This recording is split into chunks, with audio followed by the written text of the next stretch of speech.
नमस्कार, news point लेकर हाजिर हूं मैं राजीव। आइए दोस्तों, आज जरा देश के हालात को समझते हैं। कुछ अलग अलग तस्वीरों को आपके सामने रखने की कोशिश करता हूं और उसके जरिए हम समझते हैं कि देश में आखिर चल क्या रहा है। जो हम लिख रहे हैं कि झुलसते देश में बीजेपी की चुनावी बांसुरी, ये क्यों लिख रहे हैं, इन तस्वीरों के जरिए आप समझ सकते हैं शायद। पहली तस्वीर पहलवानों की है। 2 महीने से देश के पहलवान आंदोलन कर रहे हैं। बृजभूषण शरण सिंह के ऊपर 2 एफआईआर दर्ज हो चुकी हैं, लेकिन अब तक बृजभूषण की गिरफ्तारी नहीं हुई है। बृजभूषण सरेआम खुलेआम आंदोलनकारी पहलवानों के खिलाफ अनाप शनाप बोल रहा है, लेकिन सरकार अब तक चुप्पी साध कर बैठी है। मगर 2 दिन पहले अचानक गृह मंत्री अमित शाह से पहलवानों की मुलाकात हुई और आज खेल मंत्री अनुराग ठाकुर ने पहलवानों से मुलाकात की है। तो ये पहली तस्वीर है। दूसरी तस्वीर महाराष्ट्र से है, महाराष्ट्र के कोल्हापुर से, जहां कोल्हापुर में एक व्हाट्सएप स्टेटस को लेकर के ऐसा सांप्रदायिक तनाव खड़ा हुआ कि 19 जून तक कर्फ्यू लगाना पड़ा है। व्हाट्सएप यूनिवर्सिटी के बारे में तो हम लगातार आपको बता ही रहे हैं, आप सबको पता है ही। उसका एक नमूना आज आपके सामने है कोल्हापुर के रूप में। और तीसरी तस्वीर उत्तराखंड से है, जहां देवभूमि रक्षा अभियान की तरफ से पोस्टर लगाकर सरेआम मुसलमानों को घर और दुकानें खाली करके चले जाने की धमकी दी जा रही है। उन्हें लव जिहादी कहा जा रहा है। ये पोस्टर है। लव जिहादियों को सूचित किया जाता है कि दिनांक 15 जून 2023 को होने वाली महापंचायत होने से पूर्व अपनी दुकानें खाली कर दें। यदि तुम्हारे द्वारा ऐसा नहीं किया जाता है तो वो वक्त पर निर्भर करेगा। देवभूमि रक्षा अभियान। देख लिया, पढ़ लिया आपने। ये तीसरी तस्वीर है। चौथी तस्वीर मणिपुर की है। पिछले 2 महीने से आप सब जानते हैं कि मणिपुर की हालत खराब है। गृह मंत्री अमित शाह के दौरे के बावजूद हालात बेकाबू हैं। अब निर्दोष और घायल भी उपद्रवियों के निशाने पर हैं। तो मणिपुर की तस्वीर आप सबके सामने हालांकि रख नहीं पा रहा हूं, हमारे थोड़ा प्रोड्यूसर और बाकी जो टीम है पता नहीं क्या कर रही है, लेकिन फिर भी मणिपुर की तस्वीर आप लोगों ने अच्छे से देख चुकी है, देखी आप लोगों ने। 5वीं तस्वीर हरियाणा के कुरुक्षेत्र से है, जहां किसानों ने एमएसपी की मांग की और शांतिपूर्ण प्रदर्शन किया तो उन्हें पुलिस की लाठियां खानी पड़ी और अब किसान फिर से एक और आंदोलन छेड़ने की चेतावनी दे रहे हैं। यह तस्वीर आप हरियाणा की देख रहे हैं, हरियाणा के कुरुक्षेत्र की तस्वीर देख रहे हैं। 6वीं तस्वीर ओडिशा से है। ओडिशा, जी हां, ओडिशा के बालासोर। ये तस्वीर आप देख रहे हैं। आप सबको पता ही है कि बालासोर में भयानक रेल हादसा हुआ जिसमें 288 लोगों की जान चली गई। इस हादसे के पीड़ित अब तक खौफ में हैं और ये तस्वीर यहां कुछ बताने की जरूरत नहीं है, सब कुछ आप जानते हैं। तो दोस्तों, पूरब, पश्चिम, उत्तर, दक्षिण यानी देश की चारों दिशाओं से ऐसी ही दुखदाई खबरें आ रही हैं। देश में मची इस उथल पुथल के बीच सत्तारूढ़ दल बीजेपी इस चिंता में है कि चुनाव में जीत कैसे दर्ज की जाए, क्योंकि चुनाव दर चुनाव अभी तो 2 चुनावों में हार चुके हैं। एक चुनाव हिमाचल प्रदेश का और दूसरा चुनाव कर्नाटक का। कर्नाटक के चुनाव से बहुत उम्मीदें थीं, लेकिन वहां भी हार मिल गई। वहां भी हार मिली। तो बीजेपी अध्यक्ष जेपी नड्डा, गृह मंत्री अमित शाह और राष्ट्रीय पार्टी के यानी बीजेपी के राष्ट्रीय संगठन मंत्री बीएल संतोष के बीच 2 दिनों में करीब 8 घंटों की बैठक हुई, जिसमें चुनावी राज्यों में चुनाव प्रभारी नियुक्त करने समेत कई राज्यों के प्रभारी, प्रदेश अध्यक्ष और बीजेपी की केंद्रीय टीम में बड़े फेरबदल करने पर मंथन हुआ है। ये तब जबकि आने वाले समय में कई राज्यों में चुनाव हैं।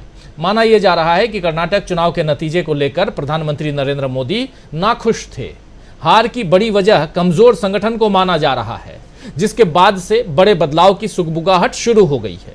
कुल मिलाकर इधर देश नफरत, महंगाई और बेरोजगारी की आग में झुलस रहा है और बीजेपी चुनावी बांसुरी बजाने में मग्न है।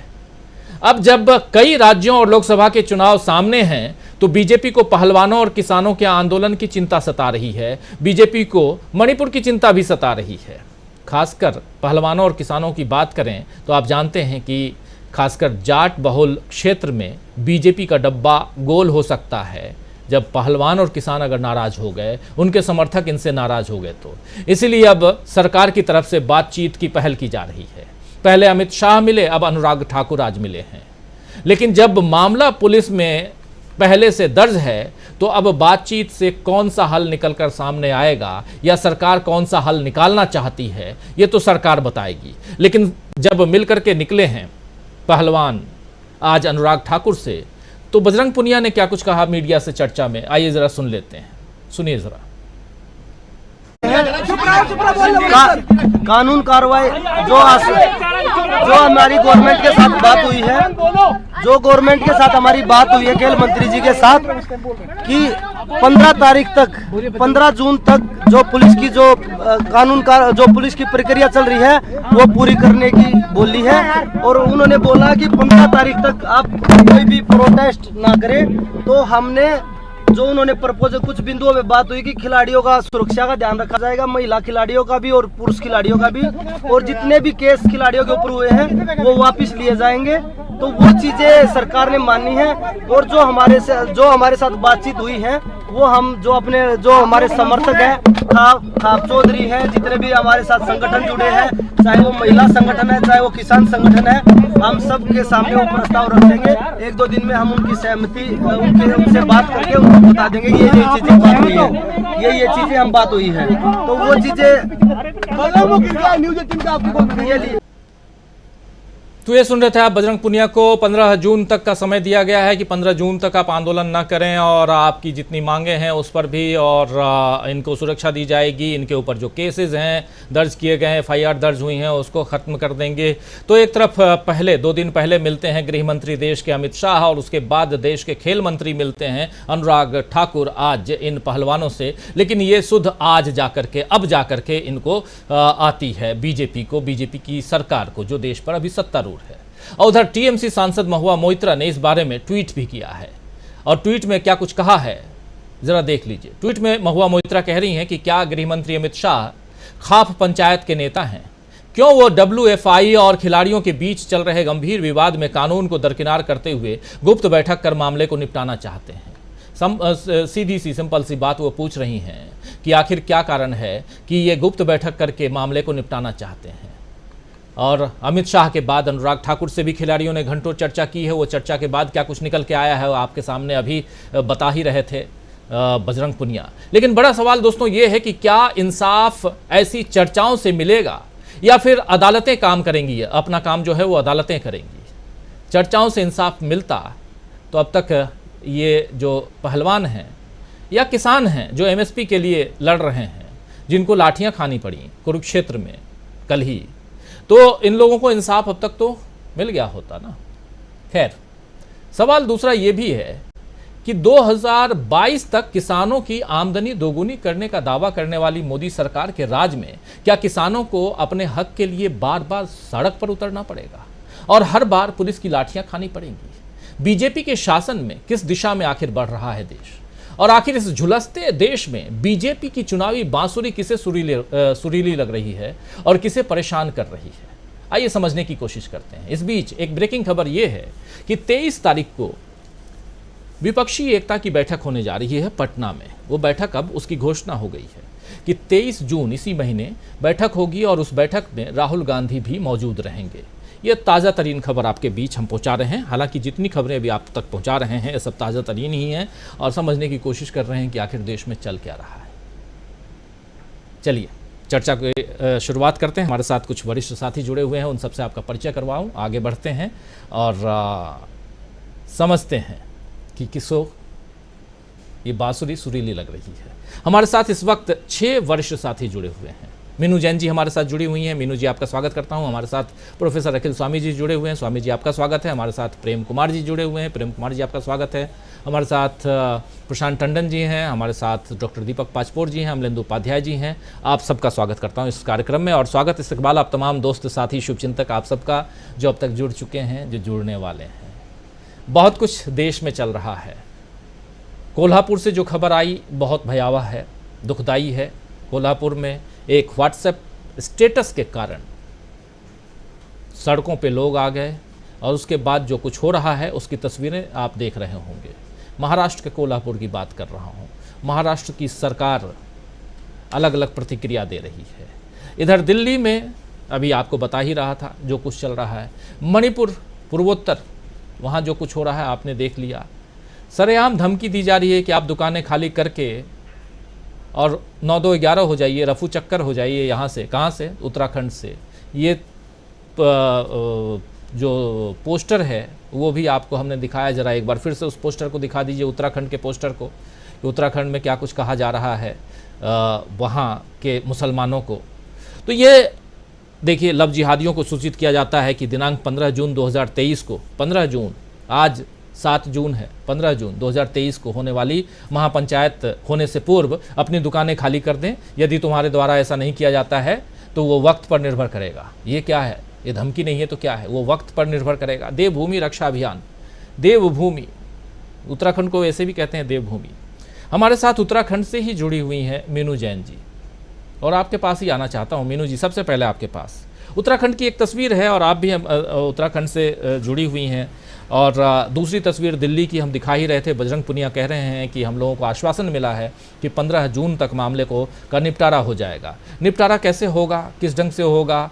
जब एफआईआर है तो कैसे चर्चाओं से निपटारा हो जाता है, वो तो आने वाला वक्त बताएगा। तो बहुत कुछ देश में, लेकिन दूसरी तरफ चिंता इस बात की कि अगले चुनाव को जीता कैसे जाए, संगठन को मजबूत कैसे किया जाए, क्योंकि देश पर राज करना और वो सुख तो पिछले 9 साल से बीजेपी भोग रही है। और ये अटल बिहारी वाजपेयी की बीजेपी नहीं है, ये बीजेपी जो है ये मोदी जी की बीजेपी है।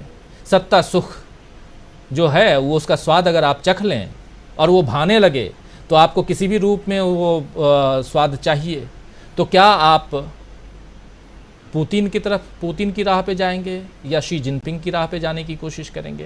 ये तो वक्त बताएगा। इसकी चिंता भी देश के लोग करने लगे हैं, इसलिए बात कह रहा हूं। लेकिन जो तस्वीरें आपके सामने हैं मीनू जैन जी, इन तस्वीरों को लेकर आप क्या कहेंगी? चलिए यहीं से शुरुआत करते हैं। कुछ तस्वीरें आप सबके सामने, एक नहीं 6 तस्वीरें। मीनू जी। जी राजीव जी, आपने उत्तराखंड का एक पोस्टर वहां दिखाया, तो देखिए इस वक्त जो बीजेपी है वो बैकफुट के ऊपर है। उनके पास कॉन्क्रीट कुछ बताने के लिए नहीं है कि इन 9 सालों में 10 साल हो जाएंगे चुनाव आने तक, कि उनके पास क्या है, कि क्या हुआ है देश के अंदर। जो विकास के घोड़े पे चढ़ के वो लोग आए थे, वो उसका क्या हुआ, कहाँ गया वो घोड़ा, आपका दशाश्वमेध का घोड़ा? अभी सब फेल हो चुके हैं। तो ये पहले से काफी दिन से ये चर्चा चल रही है कि अब 2024 का चुनाव किस प्लान पे, किस मुद्दे पे लड़ेगी बीजेपी। तो उसके लिए ये तैयारी हो रही है। अब ये उत्तराखंड जैसा राज्य, देखिए इसमें 2022 में चुनाव हुए, उससे पहले भी बहुत ज्यादा कोशिश बीजेपी की रही कि यहाँ पे हिंदू मुसलमान की का एक जो डिवाइड पैदा किया जाए, जो कि यहाँ जनरली है नहीं। देखिए यहाँ मुसलमान मुश्किल से 14 लाख की आबादी है उत्तराखंड में, वो भी कुछ एक जो इनका कंसंट्रेशन है वो मैदानी इलाकों में ज्यादा है, लेकिन फिर भी कुछ मुसलमान पहाड़ी इलाकों में वो बहुत जमाने से रह रहे हैं। जिस जगह की ये बात है, उस जगह पे मुसलमान, ये कहा जाता है कि ये जो आपके औरंगजेब का ये जो अपने भाई से जो ये नाम ध्यान नहीं आ रहा है, वो जो सेकुलर जो उनका भाई था, शाह शुजाया, क्या नाम है, नाम ध्यान से उतर रहा है, मैं अभी बताती हूँ। वो भाग के यहाँ आया था और उसको शरण दी थी यहाँ के राजा ने, और वो तब से ये वो तो चला गया यहाँ से, उसको ले गई थी पकड़ के औरंगजेब की सेना, लेकिन मुसलमान उसके बाद जो उसके साथ आए थे, उसके पड़ाव में वहां टिके हुए थे, वो अभी भी वहां पे रहते हैं। तो वहां पे आज से नहीं है कि आज चले गए, यहाँ पे उत्तराखंड में बहुत दिन से ये चल रहा है। आपको ध्यान होगा उत्तराखंड सबसे पहला राज्य जिसने की यूनिफॉर्म सिविल कोड बनाने की बात कही, जहाँ की 14 लाख की आबादी है कुल। हिंदू बहुल क्षेत्र है ये, हिंदू बहुल में भी सवर्ण बहुल क्षेत्र है। उत्तराखंड राज्य जो है सवर्ण बहुल राज्य है, उसमें इनको ये कोशिश हो रही है, क्योंकि इसके जरिए, उत्तराखंड के जरिए और जगहों को साधना चाहते हैं। यहाँ पे एक तो यही मुद्दा आपने बता दिया जिहादियों वाला, एक दूसरा ये मुद्दा कि यहाँ पे भाई अचानक मज़ारें आ गई हैं, जबकि यहाँ मज़ारों का प्रचलन बहुत पुराने जमाने से है। सूफी संतों की जो मज़ारें होती हैं उत्तराखंड में आपको जगह जगह मिल जाएंगी, और यहाँ पे केवल मुसलमान ही नहीं, हिंदू ज्यादा जाते हैं उनके ऊपर, उन मज़ारों पे अपनी मन्नतें मांगने। लोग, महिलाओं की तो बहुत ज्यादा भीड़, हिंदू महिलाओं की तो बहुत भीड़ रहती है। तो इनके ये जो कुछ करते हैं, जो राहुल गांधी कहते हैं कि हमें तो नफरत नहीं दिखाई दी, ये फैलाते रहते हैं। इनको पोस्टर लगाना है। अब यहीं पे देखिए, यहाँ पे साईं मंदिर है, यहीं देहरादून में, एक हमारे राजपुर रोड के ऊपर ही, उसमें जो साईं मंदिर है, उस मंदिर में ये कहते हैं कि साईं को मत पूजो, मुसलमान है ये तो फकीर। लेकिन वहां इतनी भयानक भीड़ होती है एवरीडे, और बृहस्पतिवार को तो बहुत भयंकर भीड़ होती है हिंदुओं की। वहां मुसलमान तो कोई दिखाई भी नहीं देता, कोई है ही नहीं वहां पे मुसलमान। तो इनका मकसद क्या है कि जो उत्तराखंड का में इस तरीके का राजनीतिक विद्वेष फैला के, उससे क्या होता है आसपास के इलाकों में भी थोड़ी बात फैलती है, पोलराइजेशन होता है और वहां पे भी असर पड़ता है। तो ये एक उत्तराखंड राज्य को इन्होंने हिंदू मुसलमान में तब्दील कर दिया। तो आप इनकी कैपेबिलिटीज देखिए, यहाँ पे ऑलरेडी टेंशन मौजूद है इन दोनों समुदायों के बीच में, तो वहां कितना सक्सेसफुली ये 2024 तक अपना एजेंडा लागू करेंगे। ये तो रही उत्तराखंड की बात। और एक शॉर्ट में मैं महिला पहलू की बात के ऊपर मैं बोल देती हूँ। देखिए, महिला पहलवानों का आंदोलन डिरेल हो चुका है, अब उसमें कुछ रह नहीं गया, सक्सेसफुली उसको फुस कर दिया है। गलती महिला पहलवानों की, पंचायतों को उसमें लाए, उनको एंट्री दी। अब वो खाप पंचायत के जो मर्द हजरात हैं, उनके अहम की लड़ाई हो रही है उसमें, खाप पंचायतों के मर्द की। वहां कई सारे फैक्शन सामने आ गए हैं, तो मुद्दा पीछे चला गया है और ये खाप पंचायतों के नेताओं की आपस की लड़ाई, किसान नेताओं की लड़ाई फोर फ्रंट में आ गई है। दूसरी बात, मेरा ये कहना था कि किसी महिला खिलाड़ी को लाया जाता आगे, तो शायद ज्यादा गरिमा के साथ और ज्यादा संवेदनशीलता के साथ इस मुद्दे का निपटारा हो सकता था। निपटारा तो देखिए इसमें होना असंभव ही है, जो कि बताया जा रहा है, जैसा कि जो माइनर है लड़की, उन्होंने अपना विड्रॉ कर लिया है। उसके बारे में भी कॉन्फ्लिक्टिंग रिपोर्ट आ रही है, लेकिन मुझे इसमें भी समझ में नहीं आता। यहाँ मेरी थोड़ी लड़कियों से भी थोड़ी डिसएग्रीमेंट है कि ये कैसा आपका शोषण हुआ कि एक दिन रिपोर्ट करके आती है आपकी शोषण हुआ, हमारा यौन शोषण हुआ, और कुछ समय बाद दबाव में आके आप उसको विड्रॉ कर लेते हैं। तो अब इसको क्या माना जाए? अगर आपने विड्रॉ कर लिया तो बृजभूषण शरण तो आपके ऊपर डिफेमेशन का केस लगाएगा, आप क्या कर लेंगे? और भी जो भी इसमें कानूनी पेचीदगियां बहुत हैं, लेकिन मुद्दे को पूरी तरह से डिरेल कर दिया गया है। और ये खाप पंचायतें बीच में घुसी, उससे ज्यादा ये मुद्दा डिरेल हुआ और वो इसके चौधरी बन गए और वो सरकार से सौदेबाजी की, और जो भी कुछ हुआ मुद्दा डिरेल हो चुका है। अब न्याय मिलना है या ना मिलना, न्याय तो मिलेगा ही नहीं। जो कुछ हुआ अब हो चुका है, कुछ समय बाद धीरे धीरे ऐसे ही जिसको कहते हैं रगड़ता रगड़ता अपने आप ही घिस घिस के खत्म हो जाएगा ये आंदोलन। जी राजीव जी। जी बिल्कुल बिल्कुल। आप शायद औरंगजेब के भाई दारा शिकोह की बात कर रही थी। यस, नाम याद नहीं। हाँ जी, दारा शिकोह। जी बिल्कुल। तो खैर, तो दो मसले, उत्तराखंड और पहलवानों का जो मामला है, उस मामले को यहाँ उस पर हम चर्चा कर रहे थे। अभी हमारे साथ जुड़ी हुई हैं मीनू जैन जी, और चूंकि उत्तराखंड में है, उत्तराखंड में जो कुछ चल रहा है, देश की अलग अलग तस्वीरें आज हम आपके सामने रख रहे हैं, और उसके ज़रिए हम समझने की कोशिश कर रहे हैं कि इस झुलसते देश में बीजेपी की चुनावी बांसुरी किसे सुरीली लग रही है और किसे परेशान कर रही है, और क्यों नहीं इस बात की चर्चा की जाए, क्योंकि देश पर राज इस वक्त बीजेपी का है, भारतीय जनता पार्टी का है। अमेरिका में पाकिस्तान का एक खिलाड़ी सड़क पे, प्लेटफॉर्म पे नमाज़ पढ़ता हुआ, मोहम्मद रिजवान नमाज़ पढ़ता हुआ दिखा, तो हमारे हिंदुस्तान में कई पत्रकार बंधु जो हैं उसको शेयर कर रहे हैं और कह रहे हैं कि देखिए ये क्या हो रहा है। ऐसा जैसे कि हमारे हिंदुत्व को वहाँ पे वो नमाज़ पढ़ रहा है और हमारे यहाँ हिंदुत्व को खतरा है, जैसे यहाँ खतरा बताते हैं। तो जो कुछ देश में चल रहा है, हम जब अमेरिका पर भी ध्यान देते हैं, हम जब पाकिस्तान पर ध्यान देते हैं, पाकिस्तान में बाढ़ आती है तो हम यहाँ खुश हो जाते हैं, पाकिस्तान में पाकिस्तानी रुपए की वैल्यू जो है गिरती है तो हम यहाँ खुश होते हैं, पाकिस्तान में 400 रुपये लीटर अगर पेट्रोल डीजल की कीमत हो जाती है तो हम यहाँ खुश होते हैं कि देखो कितना महंगा है वहाँ पे। लेकिन हम अपने देश में नहीं झांकते हैं। आज अपने देश में झांकने की ज़रूरत है, और उन्हीं तस्वीरों को दोस्तों हम आपके सामने रख रहे हैं। आना चाहता हूँ सीधे प्रोफेसर अखिल स्वामी जी आपके पास, आपसे समझना चाहता हूँ, इन तस्वीरों को आपके सामने रख चुके हैं हम, आपकी पहली प्रतिक्रिया। जी, मुझे याद आ रहा है कि कालिदास के बारे में कहा जाता था, जिस पेड़ पे बैठता था उसी की टहनी को काटने का प्रयास कर रहा था। मुझे वो प्रकरण याद आता है। मैं कभी कल्पना नहीं कर सकता था कि भारतवर्ष की ऐसी दुर्व्यवस्था होगी कि जो लोग इस जमे जमाए एक बड़े वृक्ष को काटने का, टहनी टहनी करने का प्रयास करेंगे। राजीव जी, बिल्कुल सच बोलता हूं, अपनी जन्मदात्री मां के बाद अगर मैं सबसे ज्यादा किसी से प्यार करता हूं, इस भारत माता से करता हूं। इस भारत माता ने मुझे पाल पोस के बड़ा किया है और इसी ने प्रश्रय देके आज इस योग्य बनाया है कि मैं आप लोगों के साथ आज बैठा हूं। इस भारत माता की भुजाओं को जिस प्रकार से काटा जा रहा है, जिस प्रकार से उसके एक एक अंग को काटा जा रहा है, मेरा मन चीत्कार करता है। मणिपुर के बच्चे गृह मंत्री के घर के सामने पोस्टर लेके खड़े हुए हैं कि यू एश्योर्ड अस पीस। ये पीस है क्या? आज वहां का एक प्रकरण है मणिपुर का जो मैंने पढ़ा, सच है, मुझे लगता है कि सच ही होगा, मैं मान के चलता हूं। एम्बुलेंस के अंदर एक मां अपने छोटे बच्चे के साथ जा रही है, दंगाइयों ने उस एम्बुलेंस को आग लगा दी, वो अबोध बच्चा अपनी मां के साथ जल के खाक हो गया।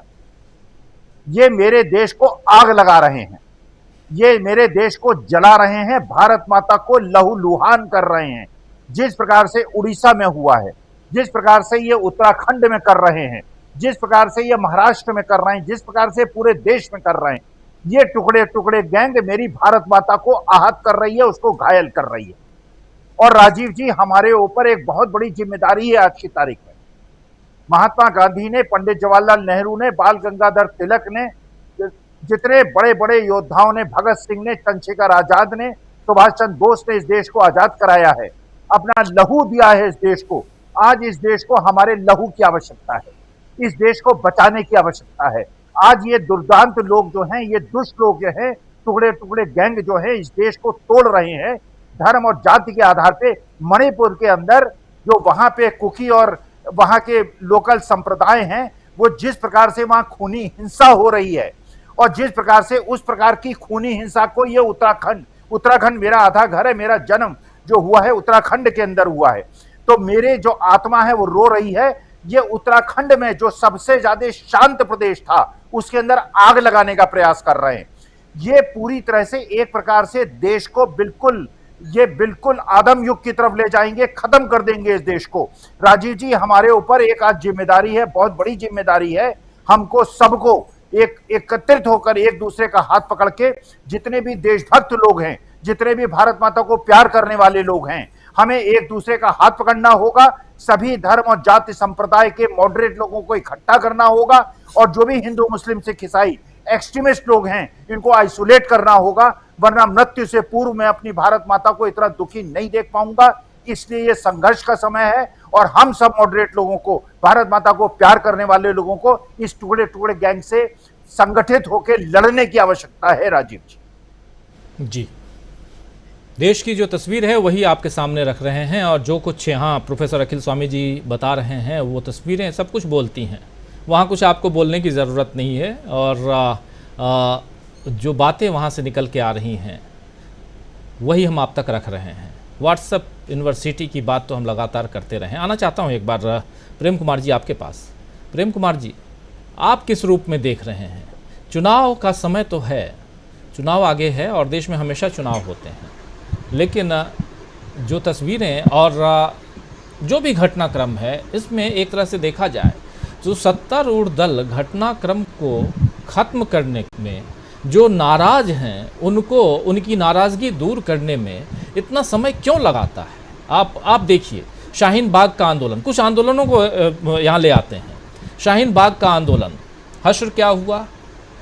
दिल्ली में एक दंगा हुआ, उसके बाद वो आंदोलन, उस दंगा के कारण, या कहें तो दिल्ली के दंगे के भेंट चढ़ गया वो आंदोलन।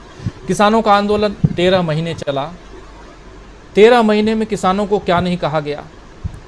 उन्हें मवाली कहा गया, उन्हें खालिस्तानी कहा गया, उन्हें पाकिस्तानी कहा गया। बाहर से पैसे आते हैं, funded by Khalistan and supported by other countries कहा गया। फाइनली चुनाव का समय आया तो प्रधानमंत्री जी जागे और उत्तर प्रदेश का चुनाव था। 5 राज्यों के चुनाव थे, उसमें उत्तर प्रदेश का चुनाव अहम था। पंजाब में भी चुनाव था उस समय। तो चुनाव का वक्त आया। पहलवानों का आंदोलन हम देख रहे हैं। पहलवानों को 28 तारीख को बूटों तले रौदा गया, घसीटा गया लड़कियों को। वो तस्वीरें दुनिया भर में अभी तैर रही हैं। उसके बाद अब चुनाव का समय है तो फिर याद आ रहे हैं ये पहलवान। अब पहलवान कितने माने कितने नहीं, इनके बीच खापों के बीच में क्या हुआ, किसानों और पहलवानों के बीच में क्या हुआ, इस पर हम नहीं जाते हैं। हम जरा सरकार और आंदोलन की बात कर रहे हैं यहाँ पे, और उसी दिशा में थोड़ा सा आगे बढ़ने के, आपके ज़रिए बढ़ने की कोशिश करते हैं। मीनू जी बिल्कुल सही कह रही थी, वो एक पहलू है। दूसरे पहलू को आपके ज़रिए समझना चाहते हैं कि क्या आंदोलन जब हमारे लिए कहीं ना कहीं आपके लिए हितकारी न हो, आंदोलन आपको कहीं घाटा पहुंचा रहे हों, तब आप आंदोलनकारियों से बात करेंगे, वरना आप आंदोलन करते रहो, रोड पे मरते रहो, क्या फ़र्क पड़ता है, ये माना जाए। और अभी अगर पहलवानों से बात हो रही है तो इसलिए क्योंकि एक नहीं 3-3 राज्यों में जाट जो हैं वो प्रभाव रखते हैं। उत्तर प्रदेश है, हरियाणा है, और अभी उत्तर प्रदेश हरियाणा में चुनाव तो अभी अगले साल होंगे, मतलब लोकसभा के चुनाव। हरियाणा में तो अगले साल विधानसभा के चुनाव भी हैं दिसंबर में, लेकिन उससे पहले लोकसभा का चुनाव है, और राजस्थान में तो अभी अभी विधानसभा के चुनाव हैं। क्या इसलिए अब आपको याद आ रहे हैं ये जाट बहुल क्षेत्र के पहलवान और किसान, इसलिए याद आ रहे हैं? यानी चुनाव नहीं है तो आप आंदोलन करके मर जाओ, कोई पूछने वाला नहीं है, ये माना जाए। 9 साल में तो यही देखा गया। एक थे जो गंगा बचाने के लिए निकले थे और वो आमरण अनशन पे थे, फाइनली उनकी जान चली गई। अग्रवाल साहब, याद होगा शायद आपको। जी प्रेम कुमार जी। जी जी राजीव जी, देखिए आंदोलन हमेशा अपना प्रभाव छोड़ता है, उसका परिमाण, उसकी मात्रा, उसका असर चाहे जो हो। और आंदोलन विरोधी जो बातें होती हैं, आंदोलन हमेशा शक्ति और सत्ता के खिलाफ होता है। तो शक्ति और सत्ता उस आंदोलन को कुचलने के लिए कुछ रास्ते अपनाती है और इसी को संघर्ष बोलते हैं।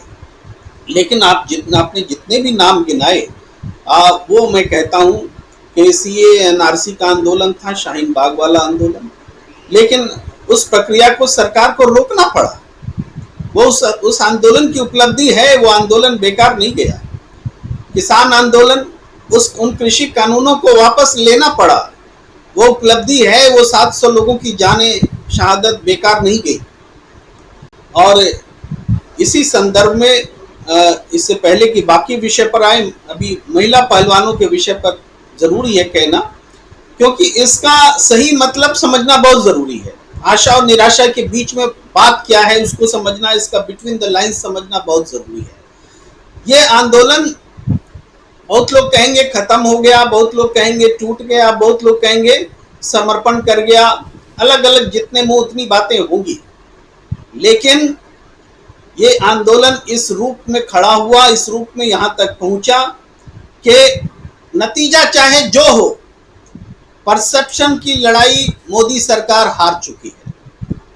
ये आंदोलन अगर कुचल दिया जाता है, खरीद लिया जाता है, या फिर डरा धमका के खत्म कर दिया जाता है, तब भी माना यही जाएगा कि सरकार अपराधी के साथ खड़ी थी। ये परसेप्शन की बात मैं कर रहा हूं। इसके अलावा आंदोलन, हम ये नहीं मान सकते कि ऐसा हो गया। आंदोलनकारी की भी अपनी क्षमता होती है, उसने भी अपना संघर्ष किया। आंदोलन दबाव में भी टूटता है, जहां पर के सरकार इस रूप में ही चल रही थी कि जब तक पॉक्सो एक्ट को हटाने की व्यवस्था न सुनिश्चित कर ली जाए, तब तक मामले की जांच को पेंडिंग रखेंगे और उस समय का इस्तेमाल दबाव बनाने में करेंगे। तो सरकार शक्तिशाली है, आंदोलन के समर्थन देने वालों को भी खरीद फरोख्त कर सकती है, वो सारी चीजें हैं। लेकिन इसके बावजूद कि जो आज स्थिति है कि 15 जून तक वो इंतजार करेंगे और तमाम चीजें, इसका एक इंटरनेशनल पहलू है। जो सरकार क्यों ऐसा विवश हुई है कि इस तरह से रास्ता निकाला जाए, बातचीत किया जाए, वो भी है। इसके बावजूद कि वो, इसके अलावा कि वो ब्रिजभूषण शरण सिंह के हर कुकर्मों में खड़ी है साथ, वो है पहलू। एक अंतर्राष्ट्रीय खेल का संगठन जिसने धमकी दे रखी थी कि अगर चुनाव समय पर नहीं कराए गए तो आपके संगठन की मान्यता खत्म कर देंगे और आपको बगैर तिरंगा के जाना पड़ेगा खेल में भाग लेने। दूसरा जो बड़ा राजनीतिक पहलू है वो है राहुल गांधी का अमेरिका जाना। राहुल गांधी अमेरिका गए, उन्होंने देश की परिस्थितियां वहां रखी, और नरेंद्र मोदी जी जो 21 से 24 जून अमेरिका जाने वाले हैं, उनके सामने उस बात का जवाब देना बहुत मुश्किल होगा जो बाइडेन ने कहा कि दिल्ली में लोकतंत्र है। अगर यहाँ महिला आंदोलन चलता रहा, चीजें इसी रूप में चलती रही, तो किस मुंह से वहां पहुंचेंगे, क्या जवाब देंगे नरेंद्र मोदी जी के लिए, ये बहुत मुश्किल परिस्थिति होने वाली थी। तो ये राहुल गांधी का दबाव है, उनके बोलने का दबाव है, प्रभाव है कि यहाँ सरकार को आनन फानन में ये उपाय करना पड़ रहा है, extra judiciary, extra administrative centre, एक प्रयास करना पड़ रहा है कि चीजें कैसे भी हटो, आंदोलन खत्म हो, इसमें आना पड़ रहा है। लेकिन मैंने पहले भी कहा कि इसके बावजूद मैसेज और परसेप्शन यही है। आप सर्वे भी देख सकते हैं, जो सर्वे आए हैं वो सर्वे बता रहे हैं कि 68% लोगों का कहना है कि नरेंद्र मोदी जी को इंटरवीन करना चाहिए था महिला पहलवानों के मामले में, और 58% लोग ये 56% लोग मानते हैं कि इसमें जो है ब्रिजभूषण सिंह को जेल जाना चाहिए। तो जब ये परसेप्शन बना हुआ है तो यह आंदोलन की जीत हो चुकी। हम लोग ये ना कहें कि आंदोलन बिखर गया या कुछ, आंदोलन जीत उसकी हो चुकी है। अब जो कुछ उसको सजा मिलती है कि नहीं मिलती है, हमारे न्याय व्यवस्था की भी परीक्षा होगी, और कार्यपालिका की भी, और सत्ता तो खड़े है क्रिमिनल्स के साथ। इसके अलावा जो बाकी तस्वीरें आपने दिखाई हैं, चाहे मणिपुर की हो, चाहे उत्तराखंड की हो, चाहे कोल्हापुर की हो, ये तस्वीरें राहुल गांधी के उस बयान की पुष्टि करती हैं जो उन्होंने कहा था कि देश में केरोसिन छिड़का हुआ है। तो केरोसिन छिड़का हुआ है, और हर जगह जहां कहीं भी छोटी सी बात होती है आग लग जाती है। तो ये केरोसिन नफरत का केरोसिन है, और इसी को तो मोहब्बत में बदलने के लिए नारे के साथ में भारत जोड़ो यात्रा, दुनिया में बोलना, लोगों को समझाना, इस कवायद में वो जुटे हुए हैं। तो राजनीतिक रूप से देखें तो ये जितनी घटनाएं घट रही हैं, तो सही और गलत के बीच जो लड़ाई है वो शेप ले रही है, वो स्पष्ट रूप से दिख रही है कि कौन गलत के साथ खड़ा है, कौन सही के साथ खड़ा है। और वर्तमान नरेंद्र मोदी जी की सरकार हर गलत कारणों में दिख रही है इन्वॉल्व, हर गलत लोगों के साथ खड़ी है। मणिपुर में आप देख रहे हैं, निरस्त्रीकरण के नाम पर नगा कुकी को आप हथियार छीन लेंगे और उन पर जुल्म करने वालों को आजाद छोड़ देंगे। तो इससे जो उनमें भावना पैदा हो रही है, अलगाववाद को और बढ़ावा दे रहा है, सरकार के प्रति अविश्वास की खाई जो है गहरी होती जा रही है। ये बहुत खतरनाक स्थिति है कि कहीं पूर्वोत्तर फिर से ब्रिटेनवाद की ओर न बढ़ जाए। जी राजीव जी बिल्कुल सही कह रहे हैं आप। पूर्वोत्तर की बात और उसमें मणिपुर में जो कुछ हो रहा है उसकी बात हम कर रहे हैं, उसके अलावा पहलवानों, और सबसे बड़ी बात ये कि क्या सरकार को आंदोलनों की सुध या किसी नाराज ग्रुप को मनाने की सुध तभी होती है, तभी आती है जब सामने चुनाव होता है। कई सारे उदाहरण आपके सामने रख चुका हूं, जब प्रेम कुमार जी के पास जा रहे थे, और उन्हीं बातों के साथ आना चाहता हूं प्रशांत टंडन जी आपके पास। व्हाट्सएप यूनिवर्सिटी पर एक स्टेटस को लेकर के बवाल ऐसा मचा कि कोल्हापुर में आप देखिए आज क्या कुछ हो गया, कर्फ्यू तक लगाने की नौबत आ गई। मणिपुर पहले से जल रहा है, दिल्ली में हम देख चुके हैं और अभी भी देख रहे हैं, एक तबका नाराज़ है, किसानों के ऊपर लाठीचार्ज हम देख चुके, तस्वीर आप लोग देख चुके हैं। इसके अलावा आग अंदर खाने बहुत ऐसे ही झुलस रही है, और प्रेम कुमार जी बता ही रहे हैं कि राहुल गांधी ने तो कहा था कि केरोसिन छिड़का हुआ है। देश छिड़के हुए केरोसिन पे कब तक चलेगा? एक चिंगारी और काफ़ी। ऐसे में सिर्फ चुनाव और चुनाव के अलावा कुछ नहीं, चुनावी जीत के अलावा कुछ नहीं अगर सत्तारूढ़ दल को दिखे, तो फिर जनता महंगाई, बेरोजगारी, नफरत की बात कैसे करे और इन मसलों पर कैसे चर्चा हो। इस बीच एक खबर पहले दे चुका हूं कि विपक्षी दलों की बैठक 23 तारीख को है, और उस बैठक में राहुल गांधी मौजूद रहने वाले हैं। राहुल गांधी इस वक्त अमेरिका की यात्रा पे हैं, और एक यात्रा अमेरिका में जो आज ही पूछ भी रहा था मैं किसी से कि कब तक राहुल गांधी लौट के आने वाले हैं, तो अभी उनकी जो पब्लिक मीटिंग्स थी जो हमारे आप तक आनी थी वो मीटिंग्स ख़त्म हो गई हैं, लेकिन कुछ ऐसी जो मीटिंग्स होती हैं जो क्लोज डोर मीटिंग्स, वो मीटिंग्स चल रही हैं और उसके बाद जल्दी शायद 8 या 9 तारीख को वो लौट आएंगे हिंदुस्तान, ऐसा कहा जा रहा है, मतलब परसों नरसों तक। तो ये जानकारी है बस। लेकिन जो देश के हालात हैं उस पर और जो कुछ चल रहा है उस पर, प्रशांत टंडन जी आपकी प्रतिक्रिया। पुनीत शर्मा की एक कविता है राजीव जी कि भले कोई मरे मेरी इमेज न खराब हो, ये बादशाह का हुक्म है। तो यही चल रहा है इस देश में। ट्रेन एक्सीडेंट हो जाएं, दंगे हो जाएं, कैसे उसमें कॉन्स्पिरेसी थ्योरीज लगाई जाएं, कैसे उसमें हिंदू मुस्लिम एंगल लाया जाए, यही चल रहा है इस देश में। जो राहुल गांधी ने कहा राजीव जी कि सरकार और बीजेपी और आरएसएस रियर व्यू मिरर में देखती है, पीछे वाले शीशे में देखते हैं। आज देवेंद्र फडणवीस का बयान देखिए आप, वो वही बात कर रहे हैं। वो चले गए औरंगजेब पे और कहां कहां, रियर व्यू मिरर पे। लॉ एंड ऑर्डर को सुधारने की उनकी चिंता कम है, उसको कम्युनल एंगल देना जरूरी है। प्रशांत जी सुन लें क्या? जी सुन लीजिए बिल्कुल जी। जरा देवेंद्र फडणवीस को जरा सुना ही दो भाई, जरा सुन लें और जो कह रहे हैं, जो हमारे दर्शक भी सुने क्या कुछ कह रहे हैं ये। और कोल्हापुर का मामला और रियर व्यू मिरर देख करके मोदी सरकार कैसे देश चला रही है। देश को ड्राइविंग सीट पे प्रधानमंत्री नरेंद्र मोदी हैं, लेकिन आगे ना देख करके रियर व्यू मिरर देख रहे हैं। आपको पता होगा रियर व्यू मिरर क्या होता है। जब आप ड्राइविंग सीट पे होते हैं और ऊपर जो एक आईना लगा होता है वो पीछे दिखता है, उसके अलावा दोनों बाएं दाएं साइड जो होता है वो भी वही होता है, लेकिन आपको आगे देखना होता है। लेकिन देखिए पीछे कैसे देखते हैं लोग, उसका एक नमूना अभी 2 दिन पहले राहुल गांधी ने कहा, तो राहुल गांधी को लोग नमूना कहने लगते हैं। लेकिन यहाँ नमूने कितने हैं वो उसका अंदाज़ा शायद आप लोगों को भी होगा। लेकिन एक यहाँ हम स्पेसिमेन की बात नहीं, एक एग्जाम्पल की बात कर रहे हैं। देखिए एक एग्जाम्पल कैसे आपके सामने है, सुनिए जरा। आंदोलन दंगे भड़काने से होता है शरद पवार म्हणाले। कोल्हापुर में हिंसा हुई है, कुछ गाड़ियों की जो है वो तोड़फोड़ भी की गई है। कृषि समुदाय के खिलाफ आंदोलन जो है वो उग्र हुआ है। कैसे सरकार देखिए, महाराष्ट्र में अचानक कुछ जिलों में औरंगजेब की औलादें पैदा हुई है, जो औरंगजेब का फोटो दिखाते हैं, औरंगजेब का स्टेटस रखते हैं, और इसके कारण एक दुर्भावना समाज में पैदा हो रही है और उसके कारण एक तनाव भी निर्माण हो रहा है। सवाल ये उठता है कि अचानक इतने औरंगजेब के औलादें कहां से पैदा हुई, इसके पीछे कौन है, इसका असली मालिक कौन है, ये भी हम ढूंढ के निकालेंगे। कौन जानबूझकर महाराष्ट्र में कानून व्यवस्था खराब हो और महाराष्ट्र का नाम खराब हो, ये करने की कोशिश कर रहा है, ये भी हम ढूंढ के निकालेंगे।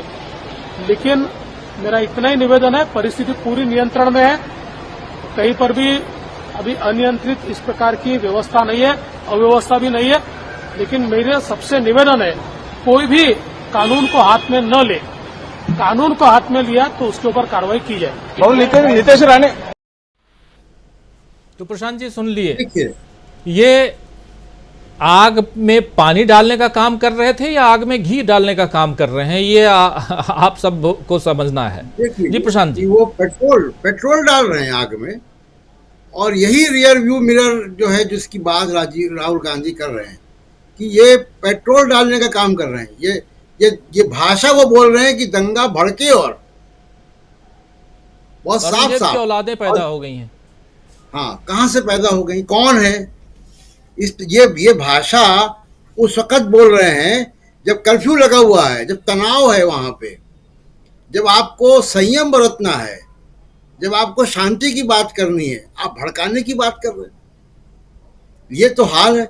और ये कोई ऐसा नहीं कि अचानक बोल रहे हैं, ये सोची समझी पूरा स्कीम है। आप इसको देखिए, क्योंकि इनकी सरकार वहां पे, तो इसकी कभी भी ऑब्जेक्टिव इन्वेस्टिगेशन नहीं हो पाएगा। लेकिन जिस तरीके से वो व्हाट्सएप मैसेज गए, कितनी जल्दी फैले, कई जिलों में फैले, उसका रिएक्शन भी हो गया, जुलूस भी निकल गए, लोग आमने सामने भी आ गए।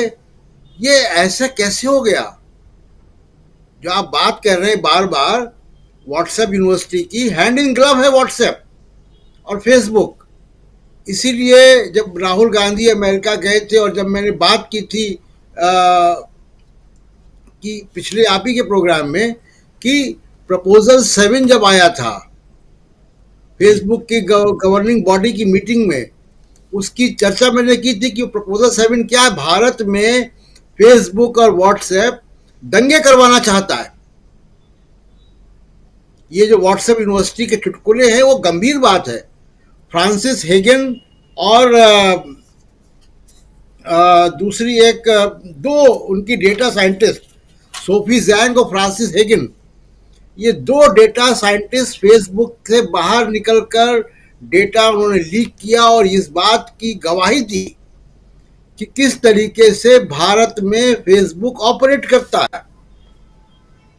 और आजकल आप देखिए कि व्हाट्सएप का एक विज्ञापन चल रहा है अखबारों में, फुल पेज विज्ञापन चल रहा है। मैं आपके शो में बताना नहीं चाहता हूं उसमें वो किस नंबर को और किस नाम को ब्लॉक करने का बात कर रहे हैं। जरा मैं आप लोगों से कहता हूं कि जरा उस अखबार के विज्ञापन को उठा के देख लीजिए, आपको व्हाट्सएप और फेसबुक की मानसिकता समझ में आ जाएगी। एक विदेशी कंपनी जो पूरा डेटा यहां से एक्सपोर्ट कर रही है और उसको हमारे समाज की डेमोग्राफी, चॉइसेस, पॉलिटिकल पोलराइजेशन सब मालूम है, वो विदेशी कंपनी आपके देश में कई शहरों में एक साथ दंगे करवाने की स्थिति में है। इसलिए जो इस कंपनी के खिलाफ अपोजिशन पार्टीज को, भारत की सिविल सोसाइटी को, इन सबको सजग रहने की आवश्यकता है और इसके खिलाफ एडवोकेसी करें, बाध्य करें इनको कि ये इस तरीके की हरकतों से बाज आए। ये केवल हंसी मजाक नहीं है व्हाट्सएप यूनिवर्सिटी, एक गंभीर आरोप है। मैं एक एग्जाम्पल दे दूं आपको कि 2019 में अभी सत्यपाल मलिक एक बात कर रहे हैं पुलवामा की, और हम जानते हैं कि पुलवामा के बाद क्या हुआ। उसी पुलवामा के दौरान फेसबुक में जब ये सोफी जैंग ने डेटा लीक किया तो उन्होंने बताया कि एक टेस्ट अकाउंट खोला गया था फेसबुक में राजस्थान में, और उस टेस्ट अकाउंट में सारे जो वीडियोस आए वो बीजेपी आईटी सेल के आए वीडियोस। कैसे आ गए? बिना हैंड इन ग्लव हुए कैसे आ गए? क्या ये व्हाट्सएप स्टेटस कई जिलों में कुछ घंटे के अंदर फैल गया, बिना इंटरवेंशन के फैल गया? किसने फैलाया? क्या फेसबुक को, व्हाट्सएप को मालूम नहीं पड़ा कि ये जा रहा है? तो ये हैंड इन ग्लव हैं, इनके खिलाफ कार्रवाई होनी चाहिए।